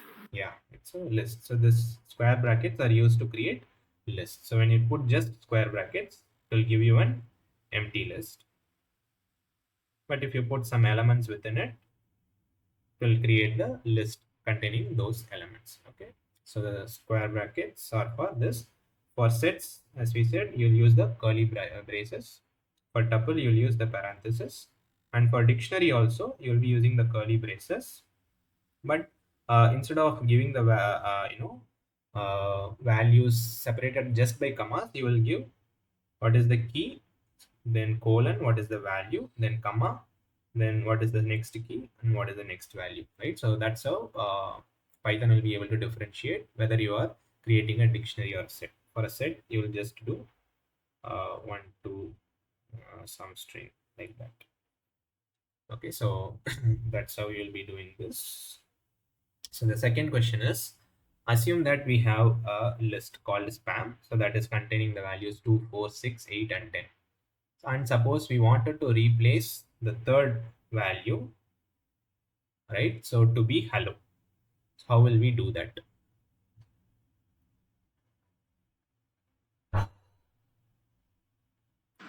Spam to hello, sir. Okay. I see some people also saying option B. Mostly C, but some people are also saying option B. Okay. So as I said, so when we want to access a particular element, we want to refer to it by its index. Okay. So what is the index if we look at it for these elements? So for number 2, the index is 0, then 1, then 2, 3 and 4. Okay. So to refer to the elements, we have to refer to it by its index. So when we say the third value, so this is the first value, then second value, then the third value. So the index of the third value is 2 and not 3, right? So because index 3 refers to the fourth value. So therefore we are accessing the third element by using its index spam of 2, and then using the assignment operator, we are changing the value to be hello. So once we have done this, what will be the output? The list will now be 2, 4, hello, and then 8 and 10. So this will be the output. Okay. So you have to just remember this. The indexing starts at 0 and not at 1. So the third position will be index 2, right? So fifth position will be index 4 and so on. The right answer is C. Okay, question. Sir? Yeah. In the list, can we add sets or tuples? Yeah. So list can contain other containers as well. So those are just other data types, right? So list allows mixed data types to be present. So if I said spam dot say append of say 1 2 3, right? So I'm adding a tuple to the end of this spam list. So what will happen then is you'll have 2 4 hello 8 10, and then instead of 1 2 3 added separately, you will be having 1 2 3 added as a tuple. This can also be done. Okay, sir. Yeah. So in second question, how will the D option act as spam colon 3 is equal? Okay, so what happens here is we are replacing multiple items with a single item. Okay, so what will be the output of spam colon 3? So here we are using the slicing concept, right? So because we are using the colon within the subscript operator, so we are selecting multiple elements, and when we use colon, so the value before it is the starting index, and the value after it is the stopping index, and the stopping index is not included, right? Start is included, but stop is not included. So, and when we are not giving the start, so the default value is 0, right? So this is equivalent to saying spam of 0 colon 3. Okay, so what this will give us? So what is there in 0? So 0 we have the value 2, then in 1 we have the value 4, and then in 2 we have the value 6. Okay, so the output of this is 2 4 and 6, right? So it will not include what is the value in index 3. So this is the subset that we have, and what we are saying is this subset should be replaced with a string hello. So what will happen in this case? Instead of 3 values, it will be replaced by a single value now. So the output would be starting element will be hello, then 8 and 4. Okay, so this is what will happen when you do spam colon 3 is equal to hello. So the first 3 values are replaced with a single value hello, and the next 2 values will be unaffected. So that is 8 and 4. Is that clear? Yeah, 8 and 10, sorry. Okay. Next question is, again we have a list called spam which contains 4 strings A, B, C, D. So what is the output of this particular expression? So here you have to use the what does the expressions evaluate to? So we saw how to do that in the last week. So you have to recall that.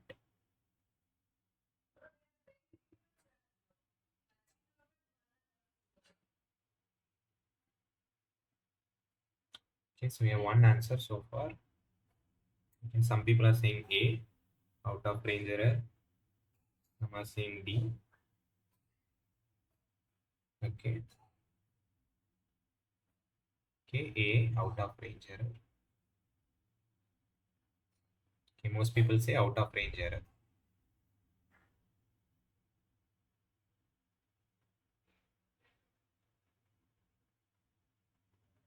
Okay, there's one answer for E.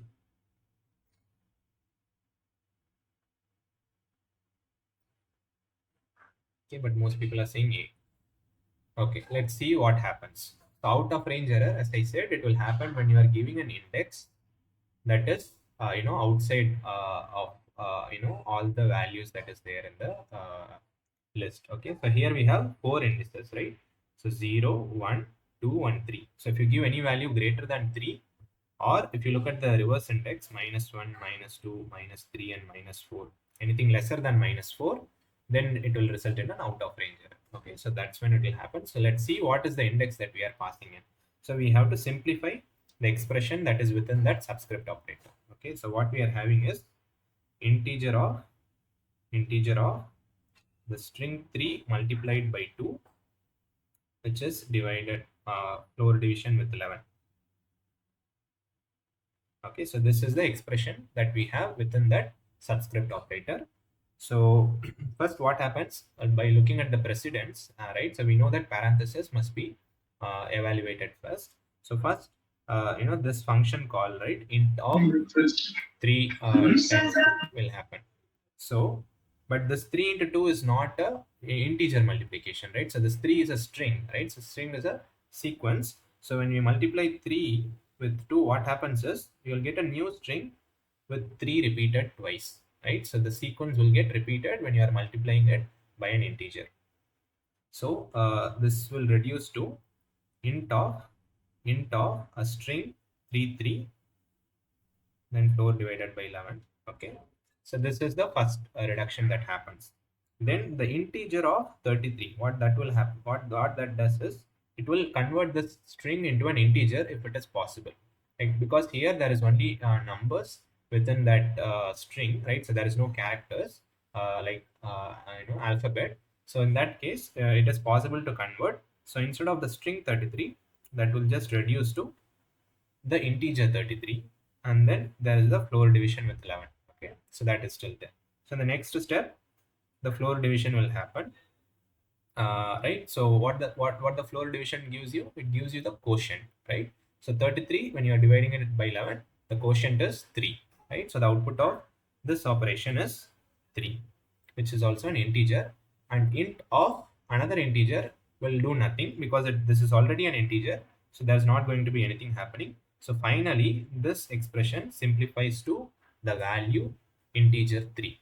Okay, so effectively what are we doing is calling spam of 3, right? And what is in spam of 3? 3 contains in index 3 the value D is present, right? So that is given in option E. So the right answer is D, right? So out of range error will not happen because 3 is in the range. Okay, is that clear?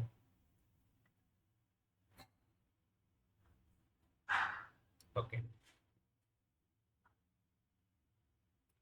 Okay, next question. So what does spam of -1 evaluate to?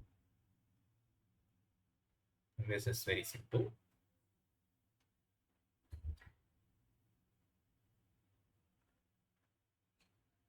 Yeah. So everyone says E. So E is the right answer, right? So here we are using the reverse index, right? Because since we are using a negative value, it means that we are looking at the list from the end of the list. So the last one has the index -1, then -2, -3, and -4. So we are asking for the value at the index -1, so which is also D, right? So index of spam of 3 is also the same as spam of -1. So the answer is still the character B. What does spam :2 evaluate to? So here we are using the slicing.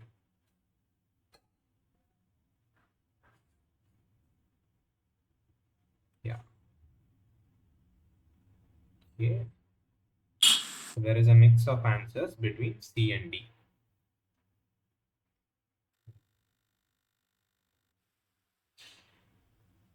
Okay, so what is the right answer? So right answer, so as I said again, in slicing notation, whatever you are giving, after this first colon, so that is the stop index, which is not included in the output. Okay, so 0, 1, 2, 3, and the stop index is 2, which should not be included. Sorry, this is not included, right? So whatever is the value that is in the stop index will not be included. So starting from 0, you take everything before 2. Okay, so starting from 0, we have 0 and then we have 1. So we will stop here, right? So what we will get as the output is option D, right? So we'll get only A and B, and C will not be there because we will stop before 2.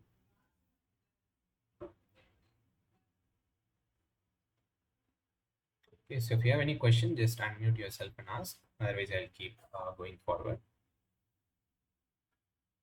Okay, question 6. So we have a list which is stored in a variable named bacon. So that has 3.14 cat string, then 11, then cat and true. So what does bacon.index of cat evaluate to?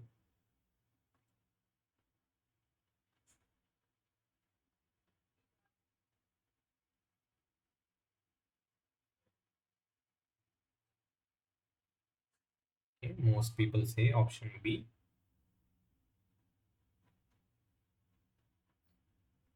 Yeah, so you are correct. So option B is the right answer. So what does the index function do? So index function will return us the index at which this particular value can be found. Okay, so even though in this list we have two values that equal the value that we asked for, there are two strings with the exactly same value cat, but the output will always be the index of the first occurrence. Okay, so the first occurrence is at index 1, right? So both index 1 and index 3 has cat, but the index function will always return the value, the index where the value is occurring for the first time. So the first time it is occurring at index 1, so it will give us the output of 1. It won't give us 3, it will only give 1. Sir, it is also equal to -4, no? Yeah, it is also equal to -4, but index will always give you the index in the forward direction. It won't give you the reverse index. Okay, sir. Okay, next question. So to the same list, if you appended 99, so how will the new list look like?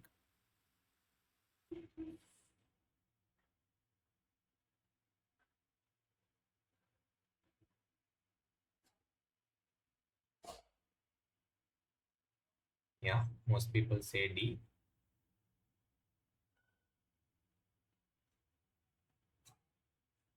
Yes, so D is the right answer.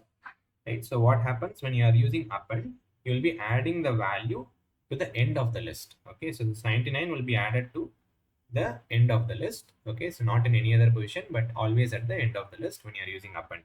So what will this do is it will add 99.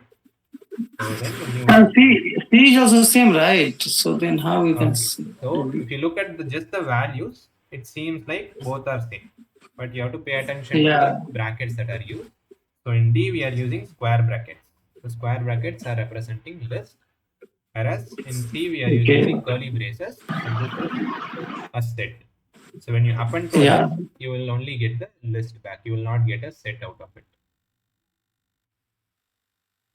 So once you append to a list, it will still be a list. It won't become a set. So that's the difference between C and D. The type of data is different. Data type is different. So in C it is a set, whereas in D it is a list.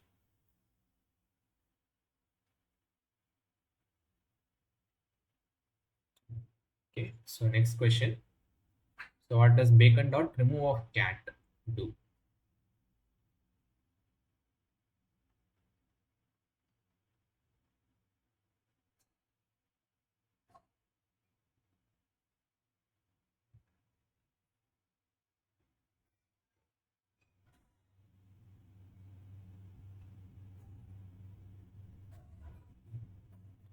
Most people say B. Some people are also saying C.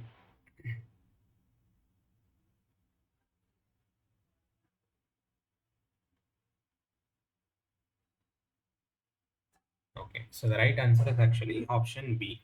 Okay, similar to what index does, right? So even if there are multiple occurrences of a value, index will give you the index of the first occurrence. So similarly, remove, even if there are multiple times that value is there, remove will remove the first occurrence. So even though we have cat occurring 2 times, right? So the remove method will remove the first occurrence of that value. So the cat between 3.14 and 11, so that is the one that will get removed because that is the first occurrence of cat.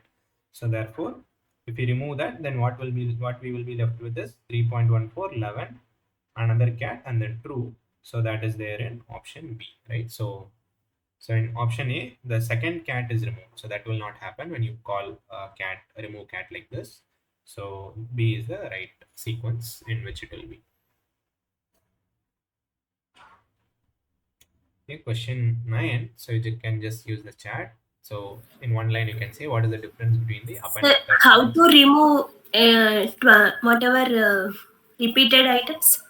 At a time, 2 cats if I want to remove. Yeah, then you can call the remove 2 times. Or if you can do it a long way is, you can use bacon. First, you can convert this list into a set. Okay, so what that does is it will remove the duplicates. So there will be only one cat. So there will be 3.14. There will be only one cat, 11 and true. Right, and then you can convert this set back into a list. Right, so that will give you 3.14 with only one cat present in it. And in this new set, let's call this B dot remove of cat will remove cat. Right, so can we use just a long way, or you can just use a loop, right? So as long as there is value cat in it, so even though the loops are not introduced, you can say like while cat in bacon bacon dot remove of cat. So this is a simpler way of doing it. So we'll just keep on looping through the list as long as that cat value is present, and each time we will be removing the cat once. So that way also you can do. So can we use dot delete or dot clear? No, that will when you use dot clear, it will remove everything. So bacon dot clear will make the bacon into an empty list. It will remove all the items, not just the value that you want. Right, so clear will remove everything. You don't have a dot delete available for a list. You have only like remove.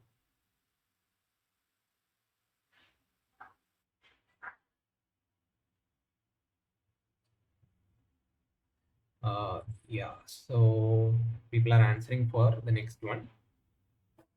Difference between the append and insert. So append will add to the end of the list, whereas insert will insert it at a particular index that we have specified. Yeah, so that is the right answer. So if you want it at a particular position that we want, then we'll use the insert method and we'll tell the index. Whereas in the append method, it will always be at the end of the list. Okay, so that's the right answer. Sir, can you repeat once again? Okay. So the thing is, so when you have a list like this, when you say a dot append of 4, so what happens is a will be 1, 2, 3, 4. Right, so it will automatically add the value that you have given to the end of the list. But if you said instead of this, if you said a dot insert of say 1, 4, then what it will be is 1, 4, 2, 3. So insert will add the value that you are giving at the index that you have specified. Right, so this is 0 indexes. So this is the index. Right, so the first element's index is 0, then 1, 2, and 3. So it has added the new value 4 at the index 1 that you have specified. So you can use the insert method for inserting it at any specific location that you want. But in append, it will always be at the end of the list. Okay, thank you. Yeah. Next question. If you want to create a tuple that has only a one value in it, what is the syntax for doing it? And that value is 42. D. Okay, so some people say B, some are saying C, and some say D as well.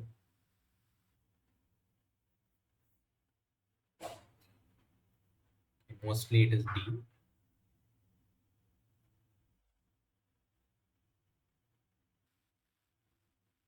Okay, So the right answer is actually option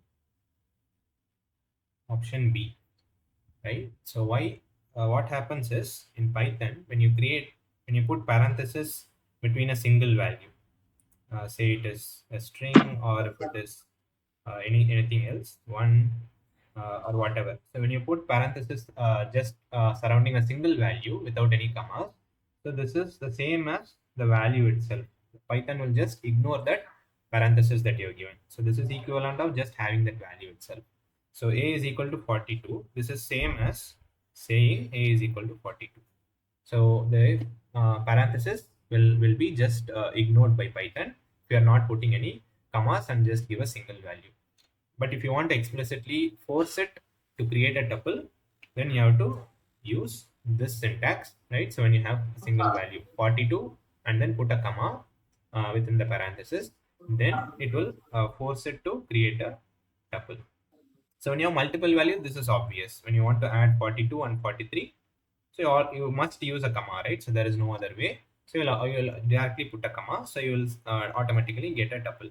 But when you have a single value, you should leave a comma at the end to tell Python that this is not a single value but a tuple that we are creating. So this is the right syntax, and this is called as the trailing comma. And this trailing comma can be there when you're creating multiple values as well. So this is also equivalent to saying 42 comma 43 comma. So in that case also you can put a trailing comma, so it will not be an issue. It will do the same thing. But if it is a single value that you want to be a tuple, then the trailing comma is a must. But for list, you don't have to do that. If you want to create a list of single item, so this is perfectly valid. You can put a square bracket in 42. It will still be a list of a single value. It is only for parenthesis when you are putting a single value that without a comma, the parenthesis will be ignored. Okay, so that is the difference between creating a list or a tuple of single value. Yeah, Prakash, I think I have answered your question. So when you have multiple items, you can have the trailing comma or you can leave the trailing comma. It doesn't matter. But when you have a single item, you should have a trailing comma if you want it to be a tuple. Okay, so moving forward. So what Sir, can you use dot append for tuples? No, you can't use it because tuples are immutable, right? So you cannot add new items to the tuple once it has been created. So if you have created a is equal to 42, 43, so you can't do a dot append because a is already created, right? So we cannot modify it now. So can we use that plus sign like string? Yeah, we can do it, but you have to remember that it will create a new tuple. It will not modify the existing tuple. Similar to the example that we saw with the string earlier. So the existing string or the tuple will not be modified. Got it, sir. Okay, next question. What is the output of the following code? So we have a text which is a string called learning, and then we are printing three values: text.index of n, and text.index of ng, and then text.index of ning. So what will be the output of this?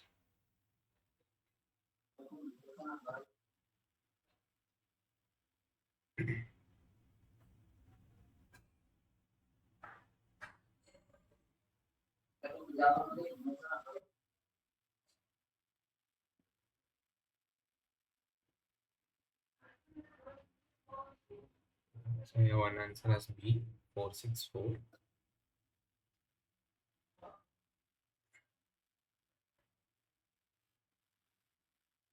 Yes, somebody is saying D.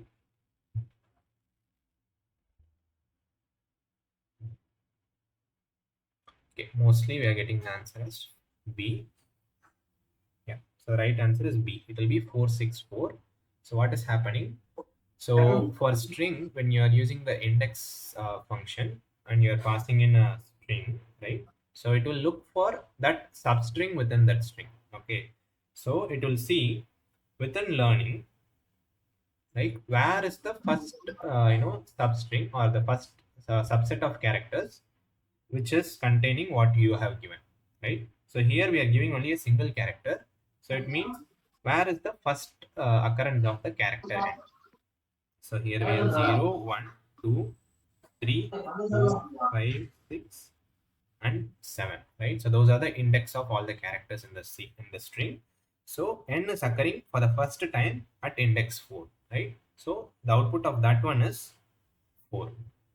So for the second one, it is text.index of ng. So where is the first index where this particular sequence of characters ng is occurring? So if you look at it, so there is L, E, A, R, then n is there, but following n there is an I. So there is no G, right? So this is not the pattern that we have given. So it will not consider this n.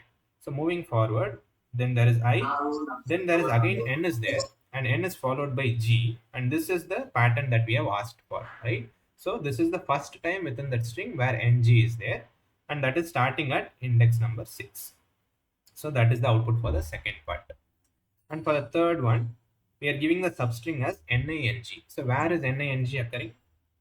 So if you again keep looking at it, so first we are seeing an n, and following that n there is I, then there is n, then there is G. So that is matching the substring that we have given, right? So that is the first time in the string where the substring that we have given is occurring, and that substring is starting at index number 4. So therefore we get the output as 4, right? So the string index method will be trying to match the substring that we have given, and where that substring is occurring for the first time. So that starting index will be returned as the output. Right. Is that clear? Yeah. Okay. Yes. Yes, sir. Yeah. Okay, next question. You have a list of numbers 1, 2, 5, 1. What is the output of this slicing? So it is numbers of -1, colon, 1, colon, -1. Okay,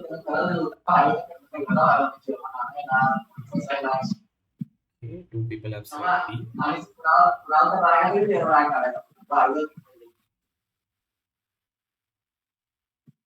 Okay, 1 person has said B.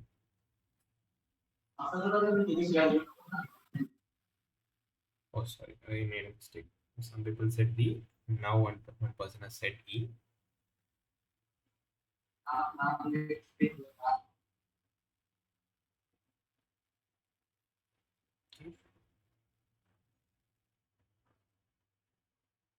Yeah, so mostly it's between, what people are saying is between D and E, but the right answer is actually option B. Okay, so how does this work? So you just have to remember what the positions in the slicing notation mean, right? So the first value, so when you are giving 3 values in the slice, the first value is the start index, right? Second value, stop index, and third value is the step size, right? And we know that stop index is not included, so very important to remember. So what we are saying is start at the index -1. So we know negative indices means we are looking at the back of the list, right? So -1 is the end of the list. So let me write it here. So 1, 2, 5, 1. Right? So forward index is 0, 1, 2, 3. Reverse index is -1, -2, -3, and -4. Right? So we say start at index -1, which means we are referring to this value. Okay. And we are saying stop at index number 1. So when you are giving a positive value, it means that we have to look from the front of the list. So the positive index of 1 means we are referring to this value. Okay. And this value should not be included. Okay. So that is also important. Next, the third value is the step size. Step size tells us in what direction we have to move, and also it tells us how much we have to move. So -1 means we have to move in the reverse direction, right? So from back to front. So that is the negative part. And 1 says each time we have to move 1 step in that direction. Okay. So starting from this value, so start value, we have to move in the reverse direction 1 item at a time, right? So that's what the -1 step size tells it. So starting from reverse, so first is 1, So if you move one step, next you will get the value of 5. If you again move one step, you will get the value of 2. But since that is the stop index, we should not include it.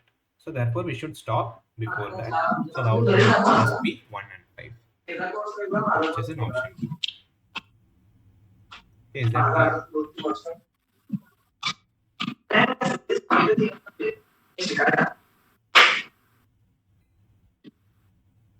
Okay. I hope everyone understood it, but it's not. Can you repeat?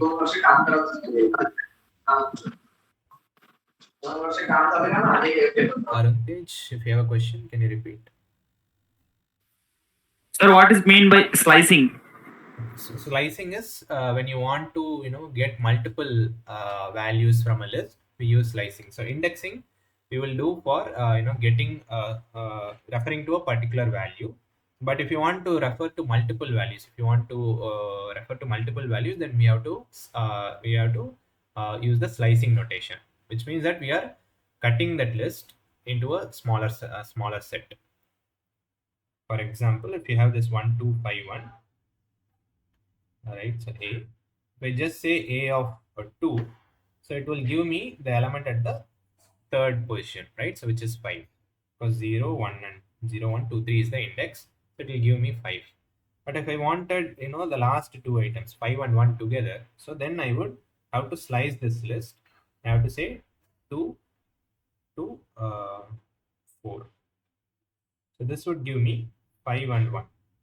Why? Because it will take all the elements starting from the first index and up to the last index that you have specified, but not including it. So which means that index number 2 and index number 3 will be taken and 4 will be left out. And what is in index number 2? You have 5, and in index number 3 you have 1. So that's what you get. So that's how we use slicing. And we have third parameter, which is the step size, which will tell us how much how many elements you have to skip through to get to the next element. Sir, square bracket 2 3 will give us 5, but right? Yeah, square brackets 2 3 will just give 5. But will it be list or it will be a single element? It will be a list. Okay, so sir. A of And 2 sir, would size be cannot. Okay. Yeah. Yes, sir. And state size has to be a non-zero integer, right? Always. Yeah, it has to be. It can be positive or negative, but it has to be a integer. Okay, sir. Sir, instead of using 2:4, we can write 2 length of A. Yeah, you can use that. So when you're using slicing, right? So for the end, it doesn't matter even if you go out of the range. So I can still say 2:100 as well. It will still give me 5 and 1. But when you are just using that index, in that case you will get an out of range error. If you just specify 100, you'll get out of range. But when you're using slicing, for the end of the list, you can give an arbitrary large number that is even greater than the length also. It doesn't matter. Okay, sir. Thank you. Okay, moving forward. Sir. Yeah. Shubham, do you have a question? Hello? Yeah, go ahead. In the 12th question, the indexing or the slicing was -1:1. Yeah. So I wanted to know that from negative, how we on positive indexing to get that. Okay, we are using the start and the stop indices to tell us the locations of the values that we want. Okay, so because positive and negative indices can be used to refer to the same value, so we are making advantage of that. So by -1, we are referring to the last element in the list. Okay, and by +1, we are referring to the second element in the list. So what we are telling Python is, I want everything between these two elements. Okay, from the start element to the end element, but not including it. And in doing so, I want to go in the reverse direction.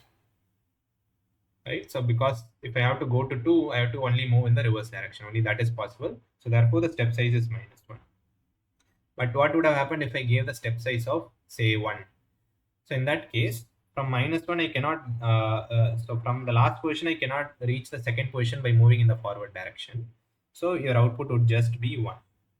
If I gave 1, -1 colon 1 colon 1, so in that case, the output would just be the last element, because from the position represented by -1, I cannot get to the position represented by 1 by moving in the forward direction. So here we are using the indices only to represent the positions.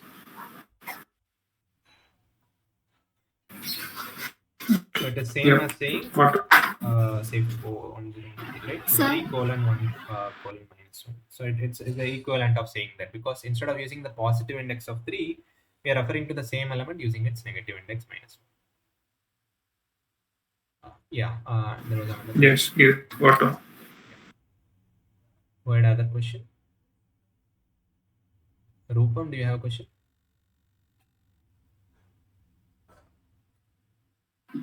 Sir, what will happen if -1 at stop size will not be there? -1 had not been given. Not been given. Okay. Yeah. So what will happen is the default value of the step size would be taken. Okay. So if I say -1 colon 1 colon, right, or if I say just -1 colon 1, so both these are equivalent to saying -1 colon 1 colon 1, because for the step size the default value is 1. So in this case it will start from -1, okay, the last element. So it will give you that, and then it will try to move in the forward direction by 1 step, right? But there is nothing else remaining in the list, so it will automatically stop, right? So we cannot reach the element given in the stop position, but we have reached the end of the list, so it will just give the output of just list 1.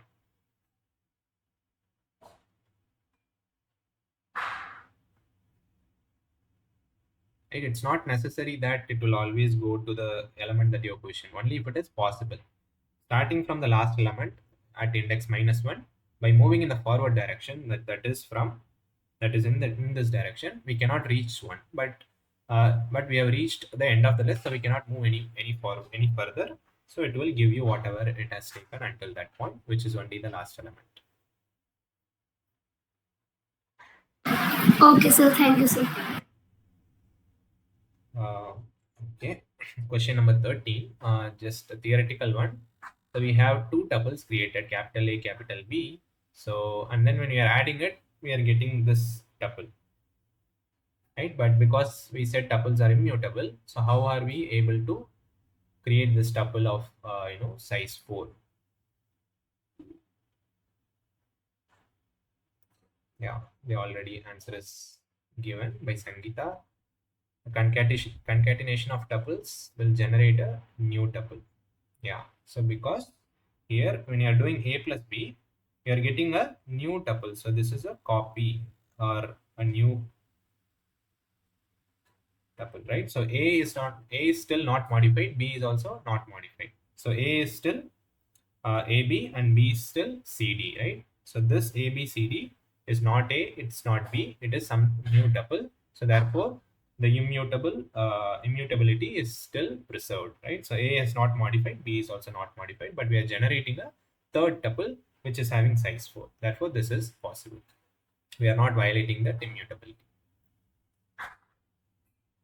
So if you print A, you will still see that it will be A and B. So the A is not changed. Similarly, B will also not be changed.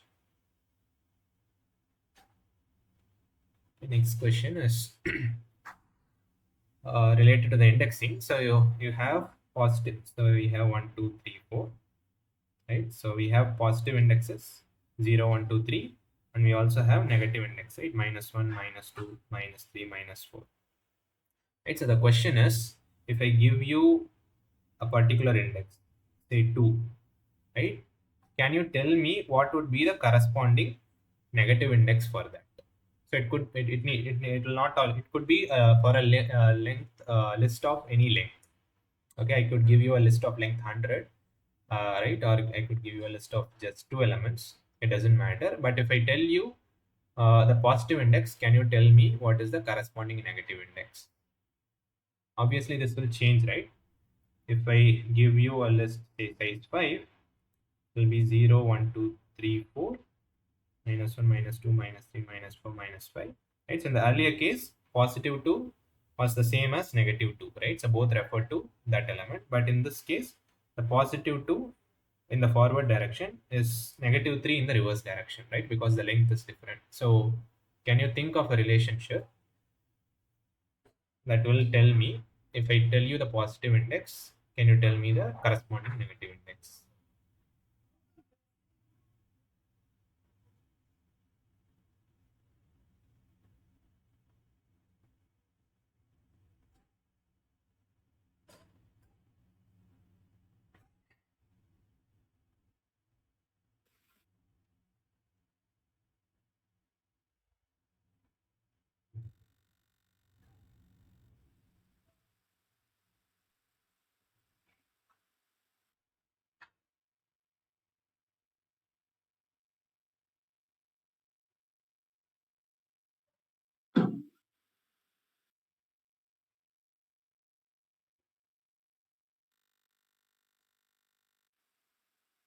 Yeah, like 2 answers are there.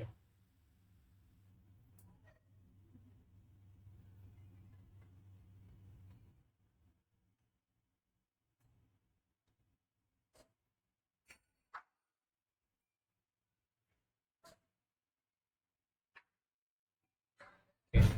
Can we see the answer? Do you need a minute?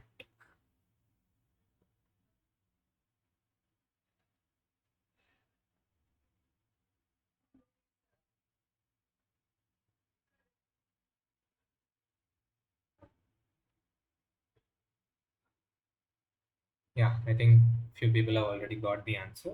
So the relationship is like this. Okay, so when you have the positive index, let's say P is the forward index or the positive index, and say N is here, negative index or the reverse index. Let's say L is equal to the length of the list. Okay, so the relationship is the positive index minus the negative index for any element, right? So corresponding positive and negative indices will always be equal to the length of the list. Okay, for example, if you see this particular first example, you have 0 as the positive index and minus 4 as the corresponding negative index. So 0 minus minus 4, that is 4, right? So which is equal to the length of the list, right? So which is 4 because there are 4 elements. So take the second element. So there is positive index 1, negative index is minus 3 for the same element. So 1 minus minus 3, that is 4. And this relationship will be the same, whatever is the length of the list, right? So the positive index minus negative index will give you length. And you can always find the length of the list using the length function, right? And if I tell you one or the other, the positive index or the negative index using this relationship, you can always get the other one, right? So that's why they are equivalent, right? So if you know one already, you will also know the other one by relating it to the length of the list. So that's why you can use either the positive one or negative one, but whatever is convenient for you, whether you are referring from the forward or reverse direction, you can use the one that is more convenient. Yeah, some of the answers that people have given are correct. They use different notation. That's fine, but this is the relationship.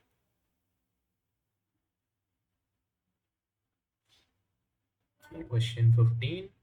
Which of the following statements about tuples is incorrect?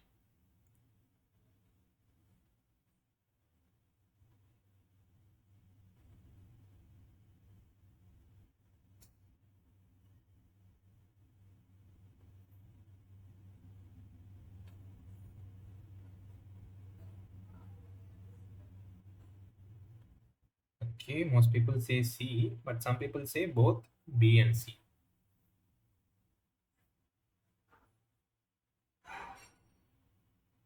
Okay, so the right answer is it's only option C. Only C is the incorrect statement. Because we know tuples are immutable, that is, we cannot change them once you have created, which is exactly opposite of what C says, right? So C is incorrect. So tuples cannot be modified. So saying that it can be modified is wrong. So C is incorrect. B is tuples can be used as keys in dictionaries. This is true because I said you can't use list as a key in the dictionary because lists are mutable, right? But tuples, since they are immutable, so they can be hashed, and therefore tuples can be used as keys in the dictionary. So this is perfectly valid if you have say 1 2 colon say A. So this is a valid dictionary, right? So you can have a tuple as a key and you can have some other value corresponding to it. So this can be done, right? But if you can't do this, you can't create a dictionary which has key as a list, because once you have created it, it is possible to modify it. So Python will not allow you to do that. So this is valid, this is not valid. So B is a correct statement. So hash means it can create like a unique representation of it, right? So instead of say this 1 2 tuple 1 2, it can be you can map it to a particular unique value. I'd say that is say 1 2 3 whatever, some representation, so that is unique. And if I take anything that is even slightly different, so even 1 3, so that will have an entirely different hash, right? So this hash 1 and hash 2 will not be same. So any slight modifications to the value will cause changes in the hash, right? So by comparing the hash, you can say whether two values are exactly the same or not. So that's used for indexing the values in the dictionary in the backend. Yeah. So if that is possible with a particular type of data, then it is allowed. But if it is not possible, then it is not allowed. Yeah, so that's why you need something that cannot be changed. So for example, this list 1 2, when you're creating it, it will have some hash 1, and because you can change this list after it is created. Say if I remove 2, then this would be lead to a new hash, right? So what happens is we cannot get the older value that we had earlier, because the hash has changed, and we do not know what the new hash is. Therefore, we will lose access to the old one. So that's why Python will not allow you to do that. Yeah. So and D says tuples can contain elements of different data types. So that is also true. So mixed data types are allowed in tuple. So the only incorrect statement is option C. Okay, so the last question. So we'll close the session with this. So given the string S, hello space world, what will be the output of S minus 5 colon?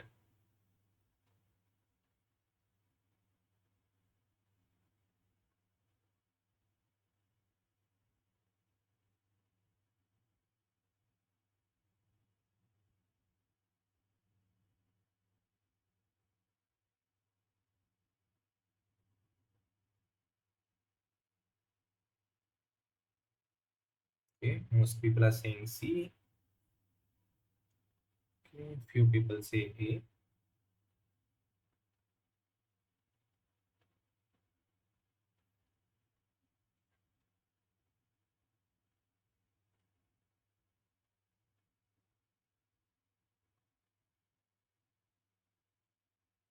Okay, so it's either between A or C, right? So what is the difference? We have to carefully look at it. So there is a white space at the end, right? So in C, right? So A and C are not the same. So there is a white space that is there in C. So here we are using the reverse indices, right? So to slice the string, right? So similar to in list, the same rules will apply for the strings also. So from -5, so let's write the negative indices. So -1, then -2, -3, -4, -5, right? So -5 is corresponding to the character W, right? From W onwards. So we are saying start from -5, and then after colon we have not specified anything. So if you are not specifying anything for the stop, so then it will take the length of that string as the stop value, right? So which means it will take everything to the end of the list, end of the string. Okay, so starting from -5, take everything to the end. Okay, so which means WORLD. So it will be taken, and that will be the new string that you get. Okay, so therefore option A is what you will get, starting from -5, everything to the end of the string. There is no white space in the string at the end, so C is not correct. Okay, so with that, we'll conclude today's session. Okay, so if you have any quick questions, I can answer it now. So if you have no questions, you can feel free to log out, and then we'll meet again next week.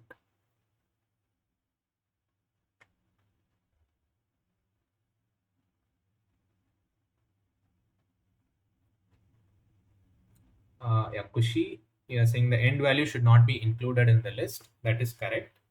So what I said is the default value would be the length of the string, right? So the length of the string will be one more than what the positive index would be, right? So it is 1, 2, 3, 4, 5, 6, 7, 8, 9, 10, 11. So there are 11 characters, including the white space. So that is the length of the string. So this is equivalent of saying -5 colon 11, right? And the index for D is 10. Okay, so therefore 11 is not included, and only till 10 is included.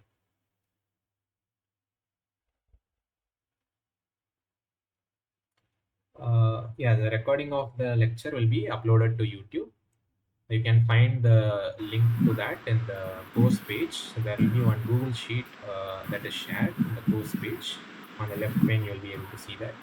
So you can find the link to the recordings of that. Sir? Yeah. I cannot download NumPy in my laptop, sir. Have you installed Jupyter Spider or any other IDE? Colab, sir. So you're doing it in Colab. Okay, then you don't have to download. It'll contain some of the basic packages will already be provided. So all you have to do is just import it. Okay. Yeah. I installed in command prompt also, sir. Okay, so if you are doing it on a local machine, so you can use pip install pip install new mpy, that only, yeah. sir. Yeah, if you do that, I already have installed, but it doesn't downloading. It doesn't give you any error. It giving some error, sir. Trackback error. Okay, so maybe we'll look at it next time. You can share this, bring the screenshot, and we'll look at it in the next class. Okay. Okay, sir.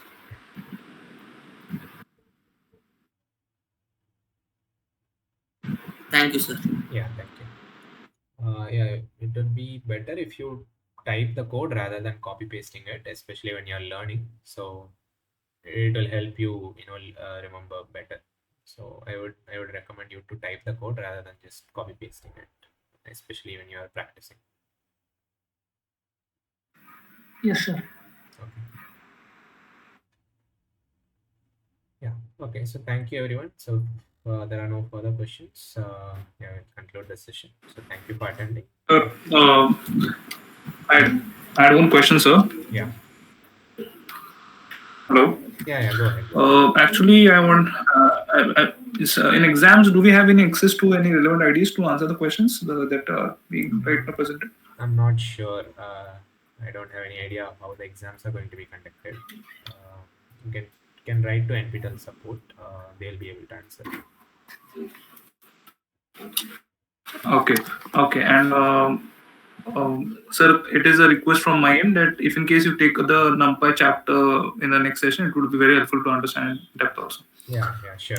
I'll do that. Yes, sir, definitely.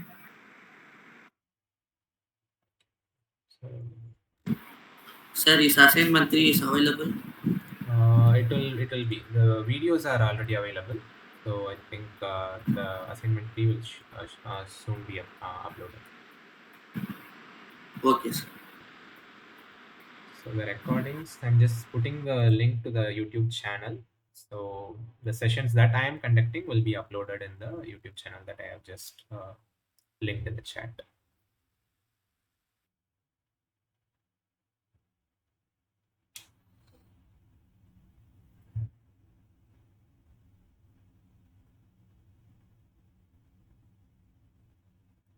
Okay. So I think we can conclude today's session. So we'll meet again next Sunday, 6 p.m. Thank you. Thank you, sir. Thank you so much.